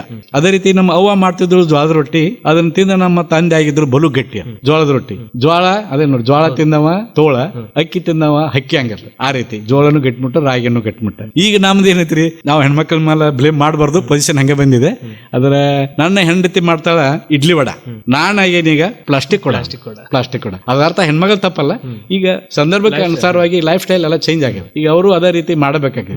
ಆ ರೀತಿ ಏನೈತ್ರಿ, ಆಹಾರದ ಪದ್ಧತಿ ಚೇಂಜ್ ಆಗೈತೆ ಅನ್ನೋದು ಒಂದು ಉದಾಹರಣೆ. ಅದೇ ಒಂದು ಸಾರ್ವತ್ರಿಕವಾಗಿ ಯಾವ ರೀತಿ ಈಗ ನಮ್ಮ ಬದಲಾವಣೆ ಆಗಿದೆ ಶೈಲಿ ಒಳಗಂತ ಅನ್ನೋದ್ರ ಬಗ್ಗೆ ಈಗ ಆಹಾರ ಚೇಂಜ್ ಆಗಿದೆ. ಮತ್ತೇನಾಗ್ತೈತಿ, ರಾತ್ರಿ ಮಲಗು ಹೋಯ್ತನಾಗ್ರಿ. ಈಗ ಕೆಲವೊಬ್ರು ಏನ್ ಮಾಡ್ತಾರೆ, ರಾತ್ರಿ ಲೇಟ್ ಮಾಡಿ ಮಲ್ಕೋತಾರೆ. 12 ಗಂಟೆ 1 ಗಂಟೆ ಎಲ್ಲೋ ಹೋಗಿರ್ತಾರ ಬರ್ತಾರ. ಅದು ಏನಕೈತಿ, ನಮ್ಮ ಶರೀರ ಮೇಲೆ ಒಂದು ಏನು ವಾಚ್ ಅಂತೀವಲ್ಲ, ಈಗ ನಮ್ಮ ಶರೀರ ಒಳಗೆ ನಾವೀಗ ಅಲಾರಾಮ್ 5 ಗಂಟೆಗೆ ಇಟ್ಟರೆ ಕೆಲವೊಂದು ದಿವಸ ಅದನ್ನ ಪ್ರಾಕ್ಟೀಸ್ ಮಾಡಿದ್ರೆ ನೀವು ಅಲಾರಾಮ್ ಆಗೋಕ್ಕಿಂತ ಮುಂಚೆನೇ ಹೇಳ್ತೀರಿ. ಅದೇ ರೀತಿ ನಾವು ಬೇಗ ಮಲಗಬೇಕು, ಬೇಗ ಹೇಳ್ಬೇಕು. ಬೇಗ ಮಲಗಿ ಬೇಗ ಹೇಳೋದ್ರಿಂದ ನಿದ್ದೆನೂ ಸರಿ ಆಗ್ತದೆ, ಮತ್ತೆ ನಮ್ಮ ಶರೀರಕ್ಕೆ ಯಾವ್ದು ತೊಂದರೆನೂ ಆಗೋದು. ಆದಷ್ಟು 10 ಗಂಟೆ ಒಳಗೆ ಮಲಗಬೇಕು, ಮತ್ತು ಬ್ರಾಹ್ಮಣ ಮುಹೂರ್ತ ಒಳಗೆ ಎದ್ದು ನಮ್ಮ ಕ್ರಿಯೆಗಳನ್ನ ನಾವು ಮಾಡ್ಬೇಕು. ಖಂಡಿತ ಸರ್. ಈಗ ಅಂದ್ರೆ ಈಗ ಯಾವ ರೀತಿ ಜೀವನ ಶೈಲಿ ಐತೆ ಅನ್ನೋದ್ರ ಬಗ್ಗೆ ಎಲ್ಲ ತಿಳಿಸಿದ್ರಿ. ಆಮೇಲೆ ಯಾವ ರೀತಿ ನಾವು ಬದಲಾಗಬೇಕು ಅನ್ನೋದ್ರ ಬಗ್ಗೆನೂ ತಿಳಿಸಿದ್ರಿ. ಈಗ ಯೋಗದಿಂದ ಯಾವ ರೀತಿ ಎಲ್ಲ ಲಾಭಗಳಾಗ್ತವೆ ಅನ್ನೋದ್ರ ಬಗ್ಗೆ ಹೇಳ್ಬೇಕಂತ ಸರ್. ಯಾವ ರೀತಿ ಲಾಭಗಳು ನಮಗೆ ಸಿಗಬಹುದು ಯೋಗದಿಂದ? ಯೋಗದಿಂದ ಮೊದಲಿಗೆ ನಮ್ಮ ಆಂತರಿಕ ಶುದ್ಧಿ, ಬಹಿರ್ ಶುದ್ಧಿ ಎರಡೂ ಆಗ್ತಾರೆ. ಆಸನ ಮಾಡ್ತೇವಿ, ಹೊರಗಡೆಯಿಂದ ನಮ್ಮ ಅಂಗಾಂಗಗಳನ್ನೆಲ್ಲ ಗಟ್ಟಿ ಆಗ್ತವೆ. ಪ್ರಾಣಾಯಾಮ ಮಾಡ್ತೇವಿ, ಆಂತರಿಕ ಶುದ್ಧಿ ಆಗ್ತದೆ. ಧ್ಯಾನ ಮಾಡ್ತೀವಿ, ನಮ್ಮ ಮನುಷ್ಯನ ಶುದ್ಧಿನೂ ಆಗ್ತದೆ. ಇಷ್ಟೆಲ್ಲ ಸಾಧಿಸಿದ ಬಳಿಕ ನಾವು ಆಟೋಮೆಟಿಕ್ ಆಗಿ ಶರೀರ ವೃದ್ಧಿ ಆಗ್ತದೆ, ಶರೀರದ ಆರೋಗ್ಯ ಭಾಗ್ಯ ಸಿಗ್ತದೆ, ಆಧ್ಯಾತ್ಮಿಕ ಕಡೆ ಒಲವು ಜಾಸ್ತಿ ಬೆಳ್ತದೆ, ಬೌದ್ಧಿಕ ಬೆಳವಣಿಗೆ ಆಗ್ತದೆ. ಸಮಾಜದಲ್ಲಿ ಎಲ್ಲರ ಜೊತೆ ಸಮನ್ವಯತೆ ಸಾಧಿಸುವ ಜೊತೆಗೆ ನೈತಿಕತೆಯ ಮೌಲ್ಯದ ಬೆಳವಣಿಗೆ ಕೂಡ ಆಗ್ತದೆ. ಸಮಾಜದಲ್ಲಿ ಒಬ್ಬ ಯೋಗ ಟೀಚರ್ ಅಂದ್ರೆ ಒಂದು ಒಳ್ಳೆ ಅಭಿಪ್ರಾಯ, ಇಲ್ಪ ಅವ್ರು ಯೋಗ ಮಾಡ್ತಾರೆ, ಒಳ್ಳೆಯವರು ಅದಾರ ಅನ್ನುವಂತ ಗೌರವ ಭಾವನೆನೂ ಬರ್ತದೆ ಯೋಗ ಮಾಡೋದು. ಇಲ್ಪ ಅವ್ರು ಯೋಗ ಮಾಡ್ತಾನೆ. ಈ ಕೆಲವೊಂದು ಕಡೆ ಒಂದು ಉದಾಹರಣೆ ನಾನು ಹೇಳ್ತೀನಿ. ನಮ್ಮ ಮನೆಯೊಳಗಿಂದಾನೆ ನಾನು ಜಸ್ಟ್ ಹಾಗೆ ಓಂಕಾರ ಪಠನೆ ಮಾಡ್ತಾ ಇದ್ದೆ. ನನ್ನ ಮೊಮ್ಮಗ ಪ್ರಜ್ವಲ್ ಅಂತ ನಾನು ಮುಂದೆ ಕೂತ್ಕೊಂಡಿದ್ದ, ನಾನು ಪದ್ಮಸನ ಕೂತ್ಕೊಂಡಿದ್ದೆ, ನಾನು ಮುಂದೆ ಕೂತಿದ್ದ. ಅಷ್ಟೇ ನನ್ಗೊಂದು ಸೆನ್ಸ್ ಬಂತು, ಯಾರೋ ಇಲ್ಲಿ ಕೂತಾರ ಅನ್ನೋಂಗ. ಜಸ್ಟ್ ಕಣ್ಣಿನಲ್ಲಿ ಕೂತಿದ್ದ, ಅವ್ರ ಅಜ್ಜಿ ಬಂದು ಕರ್ಕೊಂಡ್ರು. ಅವ ಒಂದು ಶಬ್ದ ಯೂಸ್ ಮಾಡಿದ, ಅಜ್ಜಾ ಓಂ ಅಜ್ಜಾ ಓಂ, ಅಜ್ಜಾ ಓಂ ಅಜ್ಜಾ ಓಂ ಮಾಡಕತ್ತ. ಇನ್ನೂ ಅಷ್ಟು ಮಾತು ಬರ್ತಿದ್ದಿಲ್ಲ. ಅಜ್ಜಾ ಓಂ ಅಂದ. ಅವ್ನು ಕಂಟಿನ್ಯೂಸ್ ಓಂ ಅಜ್ಜಾ ಅನ್ಲಿಕ್ಕೆ ಶುರು ಮಾಡಿದ. ಓಂ ಅಜ್ಜಾ ಅನ್ಲಿಕ್ಕೆ ಶುರು ಮಾಡಿದಾನ. ಈಗ ಪ್ರತಿಯೊಂದು ಹುಡುಗರ್ಲ ನಾ ಹೇಳ್ಬೋದು, ಮೊಮ್ಮಕ್ಕಳಿದ್ರು ಓಂ ಅಜ್ಜಾ ಅಂತಾರೆ. ಈಗ ಎಲ್ಲರೂ ಓಂ ಅಜ್ಜಾ ಅಂತ ಕರಿತಾರೆ ಮನೆ. ನನ್ಗೆ ಒಂದು ಖುಷಿ ಅಂದ್ರೆ ಎಲ್ಲಾರ ಬಾಯಿ ಒಳಗೆ ಓಂ ಅನ್ನುವಂತ ಶಬ್ದ ಬರಾಕತ್ತೈತಿ. ನಾ ಬಿಡಿಸ್ಲಿಲ್ಲ, ಅವ್ರಿಗೆ ಅನ್ಬೇಡಿರ್ಲಿಲ್ಲ, ಖುಷಿ ಒಳಗೆ ಅನ್ರಿ ಓಂ ಅಂದ್ರೆ ಆ ಒಂದು ಇದು ಮುಖಾಂತರ ಅವ್ರು ಓಂಕಾರ ಒಂದು ನೆನೆಸ್ತಾ ಇದಾರಲ್ಲ, ಓಂ ಅನ್ನೋ ಒಂದು ಶಬ್ದ ಅವ್ರ ಬಾಯಲ್ಲಿ ಬರ್ತಾ ಇದೆ ಅನ್ನುವಂತ ಒಂದು ದೃಷ್ಟಿ ಒಳಗೆ ಅವ್ರಿಗೆ ಫ್ರೀ ಆಗಿಬಿಟ್ಬಿಟ್ಟು ಈ ಸದಾದ್ರೂ ಹಂಗೆ ಕರಿತಾರೆ. ಈಗ ಯಾರನೋ ನನ್ನ ಕರಿ ಅಂತ ಹೇಳಿದ್ರೆ ಆ ರೀತಿ ಕರಿ ಅಂತ ಹೇಳ್ತಾರೆ. ಆ ರೀತಿ ಏನಾಕೈತಿ, ಮಕ್ಕಳ ಮೇಲೂ ಅದ್ರ ಪ್ರಭಾವ ಬೀರ್ತದೆ. ಮತ್ತೆ ಪ್ರತಿಯೊಂದು ಅಂಗಾಂಗಗಳು ಏನಾಕೈತ್ರಿ ದಷ್ಟಪುಟ್ಟ ಆಗ್ತಾವ. ರೋಗ ರುಜಿನಗಳು, ಈಗ ಸಪೋಸ್ ಡಯಾಬಿಟಿಸ್ ಒಂದು ಬಹಳ ಈಗ ಎಲ್ಲರಿಗೂ ಹರಡುವಂತದ್ದು ಇದೆ. ಪ್ರತಿಯೊಬ್ಬರಿಗೆಲ್ಲ ಡಯಾಬಿಟಿಸ್. ಅದ್ರ ಕೆಲವೊಂದು ಆಸನಗಳದಾವ, ಪ್ರಾಣಾಯಾಮ ಅದಾವ್ರಿ. ಕಪಾಲಭಾತಿ ಅಗದಿ ಪರ್ಫೆಕ್ಟ್ ಪ್ರಾಣಾಯಾಮ ಡಯಾಬಿಟಿಸ್ ಅಲ್ಲ. ಮತ್ತೆ ಕೆಲವು ಮಂಡುಕಾಸನ ಅಂತ ಬರ್ತದೆ, ಮತ್ತೆ ಅರ್ಧ ಮತ್ಸ್ಯಂದ್ರಾಸನ ಬರ್ತದೆ. ಕೆಲವೊಂದೇನು ಆಸನಗಳದಾವಲ್ರಿ, ಇವು ಮಾಡೋದ್ರಿಂದ ಆರಾಮಾಗಿ ಡಯಾಬಿಟಿಸ್ ಅನ್ನು ಕಂಟ್ರೋಲ್ ಮಾಡ್ಬೋದು. ಮತ್ತೆ ಕೆಲವೊಂದು ಮಾನಸಿಕವಾಗಿ ಬರ್ತಾವ, ಅಲ್ಲಿ ಮಾನಸಿಕ ಕಂಟ್ರೋಲ್ ಮಾಡ್ಲಿಕ್ಕೆ ಕೆಲವೊಂದು ಪ್ರಾಣಾಯಾಮ, ಅನುಲೋಮ ವಿಲೋಮ ಪ್ರಾಣಾಯಾಮ ಬರ್ತದೆ, ಭ್ರಾಮರಿ ಪ್ರಾಣಾಯಾಮ ಅಂತ ಬರ್ತದೆ, ಉಜ್ಜಾಯಿ ಪ್ರಾಣಾಯಾಮ ಅಂತ ಬರ್ತದೆ. ಉಜ್ಜಾಯಿ ಪ್ರಾಣಾಯಾಮದಿಂದ ನಮ್ಮ ಥೈರಾಯ್ಡ್ ಪ್ರಾಬ್ಲಮ್ ಕಡಿಮೆ ಆಗ್ತದೆ. ಈ ರೀತಿ ಏನಾಕೈತೆ, ನಾವು ಈಗ ಪ್ರತಿಯೊಂದು ಮಾಡೋದ್ರಿಂದ ಈ ಕ್ರಿಯೆಗಳನ್ನೆಲ್ಲ ನಾವು ಒಟ್ಟಾಗಿ ನಾವು ಮಾಡೋದ್ರಿಂದ ಆಟೋಮೆಟಿಕ್ ಆಗಿ ನಮ್ಮಂತ ಬಂದಂತ ರೋಗಗಳು ನಮ್ಗೆ ಗೊತ್ತಿಲ್ಲದೂ ಕೆಲವೊಂದು ಕಡಿಮೆ ಆಗಿ ಹೋಗ್ತದೆ. ಅಂದ್ರೆ ಟೋಟಲ್ ಹೇಳೋದ್ರಿಂದ ಯೋಗಾಸನದಿಂದ ಮನುಷ್ಯನ ಅಭಿವೃದ್ಧಿ ಆಗ್ತದೆ, ಮಾನವನ ಅಭಿವೃದ್ಧಿ ಆಗಿ ಶರೀರದ ಮುಖಾಂತರನೇ ಮನುಷ್ಯನ ಮುಖಾಂತರ ಆಂತರಿಕವಾಗಿ ಆಯ್ತು ಬಾಹಿರವಾಗಿ ಅವ ಬಹಳ ಇಂಪ್ರೂವ್ ಆಗ್ತಾನೆ, ಸದೃಢ ಆಗ್ತಾನೆ ಅನ್ನುವಂಥದ್ದು ಒಂದು ಯೋಗದ ಮುಖಾಂತರ ನಾವು ತಿಳ್ಕೊಂಡಿದ್ದೀವಿ. ಖಂಡಿತ ಸರ್. ಯೋಗದ ಬಗ್ಗೆ ನಮಗೆ ಸವಿವರವಾಗಿ ತಿಳಿಸಿದ್ರಿ. ಈ ಯೋಗದಿಂದ ತಮ್ಮ ಜೀವನದಲ್ಲಿ ಯಾವ ರೀತಿ ಬದಲಾವಣೆಗಳು ಕಂಡುವು, ಆಮೇಲೆ ಯೋಗ ಕ್ಷೇತ್ರದಲ್ಲಿ ನೀವು ಬಂದಾಗ ನಿಮ್ಮ ಜೀವನ ಹೇಗೆ ಯಾವ ರೀತಿ ಒಂದು ಬೇರೆ ಒಂದು ತಿರುವನ್ನ ತೆಗೆದುಕೊಂಡು ಆ ಒಂದು ಘಟನೆಗಳನ್ನಾಗಿರ್ಬೋದು, ಯಾವ್ದಾದ್ರು ಒಂದು ವಿಷಯಗಳನ್ನ ನಮ್ ಜೊತೆ ಹಂಚ್ಕೋದಾದ್ರೆ ಯಾವೆಲ್ಲ ವಿಷಯಗಳನ್ನ ಈ ಯೋಗ ಫೀಲ್ಡ್ ಒಳಗೆ ಬಂದ ನಂತರ ನಮಗ ಒಂದು ತಿಳಿದು ಬಂದಂತಂದ್ರೆ ಸಮಾಜದೊಳಗ ಯಾವ ರೀತಿ ಇರಬೇಕು, ಸಮಾಜದೊಳಗೆ ಯಾವ ರೀತಿ ಇರಬೇಕು, ನಾವು ಮೊದಲು ಹೆಂಗಿದ್ವಿ ಅದನ್ನ ನಾವು ಅನಲೈಸ್ ಮಾಡ್ಕೊಂಡಿದ್ವಿ. ಮೊದಲು ನಾವು ಹೆಂಗಿದ್ವಿ, ಯೋಗದೊಳಗೆ ಬಂದ ಯಾವ ರೀತಿ ಆಗಿದೆ. ಮೊದಲು ರೆಸ್ಪೆಕ್ಟ್ ಹಂಗೆ ಸಿಕ್ತಿತ್ತು, ಆಮೇಲೆ ರೆಸ್ಪೆಕ್ಟ್ ಆಗ್ತಿತ್ತು. ಫಸ್ಟ್ ಯೋಗ ಮಾಡೋದ್ರಿಂದ ಪ್ರತಿಯೊಬ್ಬರೆಲ್ಲ ಗುರುತಿಸ್ತಾರೆ, ಗುರುತಿಸ್ತಾರೆ. ಎಲ್ಲಿ ಹೋದಲ್ಲೆಲ್ಲ ಒಂದು ಮರ್ಯಾದೆ ಸಿಗ್ತದೆ, ಎಲ್ಲಿ ಹೋದಲ್ಲೆಲ್ಲ ಮರ್ಯಾದೆ ಸಿಗ್ತದೆ. ಯಾರ ಪರಿಚಯ ಇದ್ದವ್ರು ಎಲ್ಲಾದ್ರೂ ಈಗ ಅವ್ರು ಯೋಗ ಮಾಡ್ತಾರ, ಯೋಗ ಕಲಿಸ್ತಾರೆ, ಮಾಡ್ತಾರ ಅನ್ನೋದು ಎಲ್ಲರಿಗೂ ನಾವು ನಮ್ಮನ್ನು ನೋಡಿದವರೆಲ್ಲ ಎಲ್ಲೇ ಹಾದಿ ಒಳಗೆ ಹೋದ್ರ ಕೂದ್ಲಿ ಹೆಣ್ಮಕ್ಳಿಗಿರ್ಲಿ ಗಂಡ್ಮಕ್ಳಿರ್ಲಿ ಲಿಂಗ ಭೇದ ಭಾವನೆ ಇಲ್ಲ. ಇದ್ರೊಳಗೆ ಎಲ್ಲರೂ ಯೋಗ ಮಾಡ್ಬೋದು. ಇದು ಯಾರು ಲಿಂಗ ಭೇದ ಇಲ್ಲ, ಧರ್ಮ ಭೇದ ಇಲ್ಲ, ಯಾರು ಬೇಕಾದ್ರೂ ಯೋಗ ಮಾಡ್ಬೋದು. ಇದ್ರೊಳಗೆ ಏನು ಯಾವ್ದು ಸಮಸ್ಯೆನೇ ಇಲ್ಲ. ಈ ಒಂದು ಸಮಾಜದೊಳಗೆ ಒಂದು ರೆಸ್ಪೆಕ್ಟ್ ಅನ್ನೋದು ಬಹಳ ಸಿಗ್ತದೆ. ಇದ್ರೊಳಗ ನಮ್ಮ ಅಭಿವೃದ್ಧಿ ಅಲ್ಲದ ನಮ್ಮ ಸಮಾಜದೊಳಗೆ ಇಷ್ಟು ರೆಸ್ಪೆಕ್ಟ್ ಸಿಗ್ತದೆ. ಮತ್ತೆ ನಾವು ಯೋಗ ಮಾಡಬಾರ್ದು. ಈಗ ನಾವು ನಿಪ್ಪಾಣಿ ಒಳಗೆ ಯೋಗ ಮಾಡ್ತಿದ್ವಿ, ಇಲ್ಲಿ ಬೆಳಗಾವದಾಗ ಯೋಗ ಮಾಡತ್ತಿದ್ವಿ. ಇಲ್ಲಿ ಬೆಳಗಾವದವರು ಎಷ್ಟೋ ಮಂದಿ ಪರಿಚಯ ಆಗಿದ್ದಾರೆ ಇಷ್ಟು ಕಡಿಮೆ ಅವಧಿ ಒಳಗನ. ಇಷ್ಟು ನನಗೆ ಜನಸಂಖ್ಯೆ, ನನಗೆ ಇಷ್ಟು ಮಂದಿ ಪರಿಚಯ ಎದರ ಮುಖಾಂತರ ಆದ್ರೆ ಯೋಗದ ಮುಖಾಂತರ ಆದ. ಇಲ್ಲ ನಾವು ಯೋಗ ಮಾಡದೇ ಇದ್ರೆ ನಾವು ಅಲ್ಲಿ ಹೋಗ್ತಿದ್ದಿಲ್ಲ, ನಮ್ಗೆ ಯಾರು ಪರಿಚಯ ಆಗ್ತಿರ್ಲಿಲ್ಲ. ಅಷ್ಟು ಆಜುಬಾಜುದಷ್ಟು ಪರಿಚಯ ಆಗ್ತದೆ. ಯೋಗ ನಮ್ಮನ್ನೆಲ್ಲರನ್ನೂ ಒಂದು ಸಮಾಜದೊಳಗೆ ಒಟ್ಟುಗೂಡಿಸ್ತದೆ, ಎಲ್ಲರನ್ನೊಂದು ಏಕತ್ರ ಮಾಡ್ತದೆ. ಅಂದ್ರೆ ಯೋಗ ಅಂದ್ರೆ ಕುಡಿಸೋದು ಅಂತ ಅರ್ಥ ಅಲ್ಲ, ಎಲ್ಲಾರನ್ನೂ ಕೊಡಿಸ್ತದ. ಈ ದೃಷ್ಟಿ ಒಳಗ ಯೋಗ ನನ್ನ ಜೀವನದೊಳಗೆ ನಿಮಗೆ ಹೇಳ್ಬೇಕಾದ್ರೆ ಬಹಳ ಮಾನಸಿಕವಾಗಿ ನಾನು ಬಹಳ ಸಮೃದ್ಧನಾಗಿದ್ದೆ. ಟೋಟಲ್ ಆಗಿ ಹೇಳ್ಬೇಕು, ಮಾನಸಿಕವಾಗಿ ಬಹಳ ಸಮೃದ್ಧ. ಯೋಗ ಅನ್ನೋ ಶಬ್ದ ಬಂದಾಗ ನನ್ನ ಮೈ ಏಕದಮ್ ಅರಳ್ತದ, ಒಂದು ಅರಳಿದ ಭಾವನೆ ನನ್ನಲ್ಲಿ ಬಂದ್ಬಿಡ್ತದೆ. ಇಷ್ಟು ನನಗೆ ಯೋಗದ ಬಗ್ಗೆ ಪ್ರಭಾವ ಆಗಿದೆ. ಅಂದ್ರೆ ಒಂದು ಸಂತೃಪ್ತಿಯ ಒಂದು ಜೀವನ ಯೋಗ ಕೊಟ್ಟಿದೆ ಅಂತ ಕೊಟ್ಟಿದೆ ಸರ್. ಈಗ ನಾವು ನಮ್ಮ ಸಂದರ್ಶನದ ಕೊನೆಯ ಹಂತದಲ್ಲಿ ಇದ್ದೀವಿ. ಈಗ ಕೊನೆಯದಾಗಿ ನಮ್ಮ ಕೇಳುಗ ಸ್ನೇಹಿತರಿಗೆ, ಶ್ರೋತೃಗಳಿಗೆ ಈ ಯೋಗದ ರಿಲೇಟೆಡ್ ಆಗಿರ್ಬೋದು, ಯೋಗದ ಬಗ್ಗೆ ಆಗಿರ್ಬೋದು, ಏನ್ ಹೇಳಲಿಕ್ಕೆ ಇಷ್ಟಪಡ್ತೀರಿ ಸರ್? ಯೋಗ ಬಗ್ಗೆ ಹೇಳೋದನ್ನು ವಿಶೇಷವಾಗಿ ಎಲ್ಲರಿಗೂ ಗೊತ್ತಿದ್ದ ವಿಚಾರದಿಂದ ಎಲ್ಲ ಕಡೆ ಪ್ರಚಾರ ಇದೆ, ಪ್ರತಿಯೊಂದು ಟಿವಿಗಳಲ್ಲಿ ನೋಡ್ತೀನಿ. ನನ್ನ ವೈಯಕ್ತಿಕವಾಗಿ ತಮ್ಮಲ್ಲಿ ಒಂದು ಅರಿಕೆಯನ್ನ ಮಾಡಿಕೊಳ್ಳೋದು ಏನಪ್ಪಾ ಅಂತಂದ್ರೆ, ಸ್ವಾಮಿ ರಾಮದೇವ್ ಮಹಾರಾಜರ ಕಾರ್ಯವನ್ನು ನೋಡಿದ್ರೆ ನಾವು ಬಹಳ ಖುಷಿ ಆಗ್ತದೆ. ಪ್ರತಿಯೊಂದಲ್ಲಿ ಸ್ವಾರ್ಥದ ಇವರು ಇಲ್ಲೇ ಇಲ್ಲ. ಏನು ಮಾಡಿದ್ರು ಎಲ್ಲ ಸಮಾಜಕ್ಕೆ ಮಾಡ್ತಾ ಇದ್ದಾರೆ. ಅವರು ಸಮಾಜಕ್ಕೆ ಏನು ಒಬ್ಬಟ್ಟಿಗರಾಗಿ ಸಮಾಜಕ್ಕೆ ಮಾಡ್ತಾ ಇದ್ದಾರೆ. ಅವ್ರೇನು ಫ್ಯಾಮಿಲಿಗೆ ನಾ ಮಾಡ್ಕೋಬೇಕು, ಇದು ಮಾಡಬೇಕು ಅಂತ ಏನು ಅವರಲ್ಲಿ ಭಾವನೆ ಇಲ್ಲವೇ ಇಲ್ಲ. ಎಲ್ಲ ಏನ್ ಮಾಡಿದ್ರು ಸಮಾಜಕ್ಕೆ ಮಾಡ್ತಾ ಇದ್ದಾರೆ. ಅವ್ರ ಜೊತೆ ಇದ್ದಂಥವ್ರು ಕೂಡ ಅವ್ರಿಗೆ ಸಾಥ್ ಕೊಡಾಕತ್ತಾರೆ. ಈಗ ನೋಡ್ರಿ, ಅಲ್ಲಿಂದ ಇಲ್ಲಿ ಇಡೀ ಭಾರತ ತುಂಬಾ ಅಷ್ಟಲ್ಲ, ಈ ವಿಶ್ವದಲ್ಲಿ ನಮ್ಮ ಪತಂಜಲಿ ಯೋಗಾಪೀಠ ಅಂದ್ರೆ ಬಹಳ ಫೇಮಸ್ ಆಗಿಬಿಟ್ಟದ. ಅದೇ ರೀತಿ ಇಷ್ಟೆಲ್ಲ ನಮ್ಗೆ ಒಂದು ಅನುಕೂಲತೆಯನ್ನು ಕೊಡುವಾಗ, ಇಷ್ಟೆಲ್ಲ ನಮ್ಮ ಆರೋಗ್ಯನ ಸುಧಾರಿಸುವಂತ ಈ ಯೋಗ, ಅದಕ್ಕೆ ನೋಡಿ ದೇಹ ಮಾಧ್ಯಮ ಕಲ್ಲುಧರ್ಮ ಸಾಧನ. ಈಗ ನಮ್ಮ ದೇಹ ಮಾಧ್ಯಮದಿಂದ ನಾವು ಏನ್ ಬೇಕಾದ್ರೆ ನಾವು ಸಾಧನೆ ಮಾಡಬಹುದು. ಅಂತ ಸಾಧನೆ ಮಾಡ್ಲಿಕ್ಕೆ ದೇಹನ ಮೊದಲು ಗಟ್ಟಿಬೇಕು. ಅಂತದ ನಮಗೆ ಯೋಗ ಕೊಡ್ತದ. ಮನಸ್ಸ ಮತ್ತು ನಮ್ಮ ಶರೀರವನ್ನು ಗಟ್ಟಿ ಮಾಡಿ ಆತ್ಮ ಪರಮಾತ್ಮನಿಂದ ನಮ್ಮ ಜೋಡಿಸುವಂತ ಕ್ರಿಯೆ ನಮಗೆ ಯೋಗದಿಂದ ಆಗೋದ್ರಿಂದ ಎಲ್ಲ ಶ್ರೋತೃಗಳಿಗೆ ನಾನು ಈ ಮುಖಾಂತರ ಹೇಳ್ಕೊಡೋದನ್ನ ಎಲ್ಲರೂ ಯೋಗ ಮಾಡ್ರಿ. ಬೆಳಿಗ್ಗೆ ಹೇಳ್ರಿ, ಪ್ರತಿಯೊಂದು ಮನೆಯಲ್ಲಿ ಹೆಣ್ಮಕ್ಳು ಮೊದಲ ಪಾಠಶಾಲೆ ಅಂತ ನಾವು ಹೇಳ್ತೀವಿ. ಹೆಣ್ಮಕ್ಳು ನೀವು ಮೊದಲು ಮಾಡಿದ್ದಾದ್ರೆ ಎಲ್ಲರ ಮಕ್ಕಳು ಎಲ್ಲ ಹಾಗೆ ಸಾವಕಾಶವಾಗಿ ಪ್ರಾರಂಭ ಮಾಡ್ತಾರೆ. ನೀವು ಯೋಗ ಗುರು ಆದ್ರಂತೂ ಬಹಳ ಬೆಟರ್. ಹೆಣ್ಮಕ್ಳು ಯೋಗ ಗುರು ಆದ್ರೆ ಭಾಳ ಬೆಟರ್. ಮನೆಯಲ್ಲಿ ಎಲ್ಲರಿಗೂ ನಾವು ಯೋಗ ಹೇಳ್ಕೊಡ್ಬೋದು. ಅದರಂತೆ ಪರಿಸರದಲ್ಲಿ ಆಜುಬಾಜು ಯಾರಿರ್ತಾರೆ, ನಮ್ಮ ನೇಬರ್ಸ್ ಇರಲಿ, ನೆರೆಹೊರೆಯಿರಲಿ, ಅವರಿಗೂ ನಾವು ಆದಷ್ಟು ಮ್ಯಾಕ್ಸಿಮಮ್ ಅವ್ರನ್ನೂ ಯೋಗ ಯಾರು ಮಾಡ್ತಾ ಇಲ್ಲ, ಯಾರಿಗೆ ತೊಂದರೆ ಇದೆ ಅವರಿಗೆಲ್ಲ ತಿಳಿಸಿ ಹೇಳಿ, ಈ ಸಮೀಪದಲ್ಲಿ ಯೋಗ ಕ್ಲಾಸ್ ಎಲ್ಲರ ಸ್ಟಾರ್ಟ್ ಇದ್ರೆ ಅವ್ರಿಗೆ ಯೋಗ ಕರ್ಕೊಂಡು ಬಂದು ಯೋಗದ ಬಗ್ಗೆ ನೀವೆಲ್ಲರಿಗೂ ತಿಳುವಳಿಕೆ ಕೊಡ್ರಿ. ಮತ್ತು ನೀವು ಎಲ್ಲರೂ ಸ್ವತಃ ಮಾಡ್ರಿ, ಇದರ ಅನುಭವವನ್ನು ಪಡ್ರಿ. ಇದರ ಅನುಭವ ಹೆಂಗಪ್ಪ ಅಂತಂದ್ರೆ, ನೀವು ಇದನ್ನು ನಾವು ಬೆಲ್ಲ ತಿಂದ್ರೆ ಸಿಹಿ ಆಗಿದೆ ಅಂತ ರುಚಿ ಹೇಳ್ಬೋದು. ಈ ರುಚಿಯನ್ನು ನಿಮಗೆ ವರ್ಣಿಸ್ಲಿಕ್ಕೆ ಸಾಧ್ಯನೇ ಇಲ್ಲ. ಯೋಗದ ಅಭಿರುಚಿ ವರ್ಣಿಸ್ಲಿಕ್ಕೆ ಸಾಧ್ಯ ಇಲ್ಲ. ಅಷ್ಟೊಂದು ನಿಮ್ಮ ಆಂತರಿಕವಾಗಿ ಬಹಿರಂಗವಾಗಿ ನಿಮ್ಮಲ್ಲಿ ಸುಧಾರಣೆ ಆಗ್ತದೆ ಅನ್ನುವಂಥದ್ದನ್ನ ನಿಮ್ಮಲ್ಲಿ ನಾನು ಈ ಮುಖಾಂತರ ಹೇಳಲಿಕ್ಕೆ ಇಚ್ಛಪಡ್ತೇನೆ. ಖಂಡಿತ ಸರ್. ಇದುವರೆಗೂ ತಮ್ಮ ಅಮೂಲ್ಯವಾದ ಸಮಯವನ್ನ ನಮ್ಮ ಜೊತೆಗೆ, ನಮ್ಮೂರ ಬಾನುಲಿ ಜೊತೆಗೆ ಕಳೆದಿದ್ದಕ್ಕೆ ತುಂಬ ಹೃದಯ ಧನ್ಯವಾದಗಳು ಸರ್. ಈಗ ಕೊನೆಯದಾಗಿ ಈಗ ಚೇತನ್ ನನ್ನ ಜೊತೆ ಕುಳಿತುಕೊಂಡು ಅತಿ ಹಸನ್ಮುಖರಾಗಿ ನನ್ನನ್ನು ಒಳಗಿನಿಂದ ಕೆಲವೊಂದು ಮಾತುಗಳನ್ನ ಹೊರಗೆ ತರಿಸಿದಾರಲ್ಲ, ನಾನು ಬಹಳ ಖುಷಿ ಆಗ್ಯದ. ಅವರಿಗೆ ನಾನು ತಮ್ಮೆಲ್ಲರ ಮೇರೆಗೆ ನನ್ನ ಪರವಾಗಿ ಅವ್ರಿಗೆ ನಾನು ತುಂಬಾ ಧನ್ಯವಾದಗಳನ್ನು ಹೇಳ್ತೀನಿ. ಅದೇ ರೀತಿ ನಮ್ಮೂರ ಬಾನುಲಿ 90.8 FM ಸಮುದಾಯ ರೇಡಿಯೋ ಕೇಂದ್ರ ಬೆಳಗಾವಿ, ಚೌಲಾ ಸರೋವರ್ ಫ್ಯಾಮಿಲಿ ನನ್ನನ್ನು ಇಲ್ಲಿ ಪರಿಚಯ ಮಾಡಿಸಿ ಇಲ್ಲಿ ತಂದು ಕುಂಡಿಸಿ ನಾನು ಎರಡು ಮಾತುಗಳನ್ನು ಹೇಳಲಿಕ್ಕೆ ಅವರಿಗೆ ನನಗೆ ಸದಾವಕಾಶ ಕೊಟ್ಟಿದ್ದಾರೆ. ಅವರಿಗೂ ನಾನು ನನ್ನ ವೈಯಕ್ತಿಕ ಹಾಗೂ ನನ್ನ ಯೋಗ ಬಂಧುಗಳ ಪರವಾಗಿ ತುಂಬ ಹೃದಯದ ಧನ್ಯವಾದಗಳನ್ನು ಹೇಳ್ತಾ ಇದ್ದೀನಿ. ಕೊನೆಯದಾಗಿ ಒಂದು ಓಂಕಾರ ಜಪವನ್ನು ಮಾಡಿ ನನ್ನ ಈ ಕಾರ್ಯಕ್ರಮಕ್ಕೆ ವಿರಾಮ ಹೇಳಲಿಕ್ಕೆ ಬಯಸ್ತೀನಿ. ನಾವು ಓಂಕಾರ ಜಪ ಮಾಡುವಾಗ ಶಾಂತತೆಯಿಂದ ಕುಳಿತು ಪದ್ಮಾಸನ ಆಗಲಿ ಅಥವಾ ವಜ್ರಾಸನ, ನಿಮ್ಮ ಅನುಕೂಲಕರವಾದ ಆಸನದಲ್ಲಿ ಕುಳಿತುಕೊಂಡು ಕಣ್ಣು ಮುಚ್ಚಿ ಆರಾಮ್ ಮನಸ್ಸಿನಿಂದ ಯಾವುದೇ ಒತ್ತಡಗಳಿಲ್ಲದೆ ಓಂಕಾರ ಜಪವನ್ನು ಮಾಡಿದ್ದಾದ್ರೆ ನಿಮ್ಮ ಮನಸ್ಸಿಗೆ ಒಂದು ಆರಾಮದಾಯಕ ಅನುಭವ ಆಗ್ತದೆ ಅಂತ ಹೇಳ್ತೀನಿ.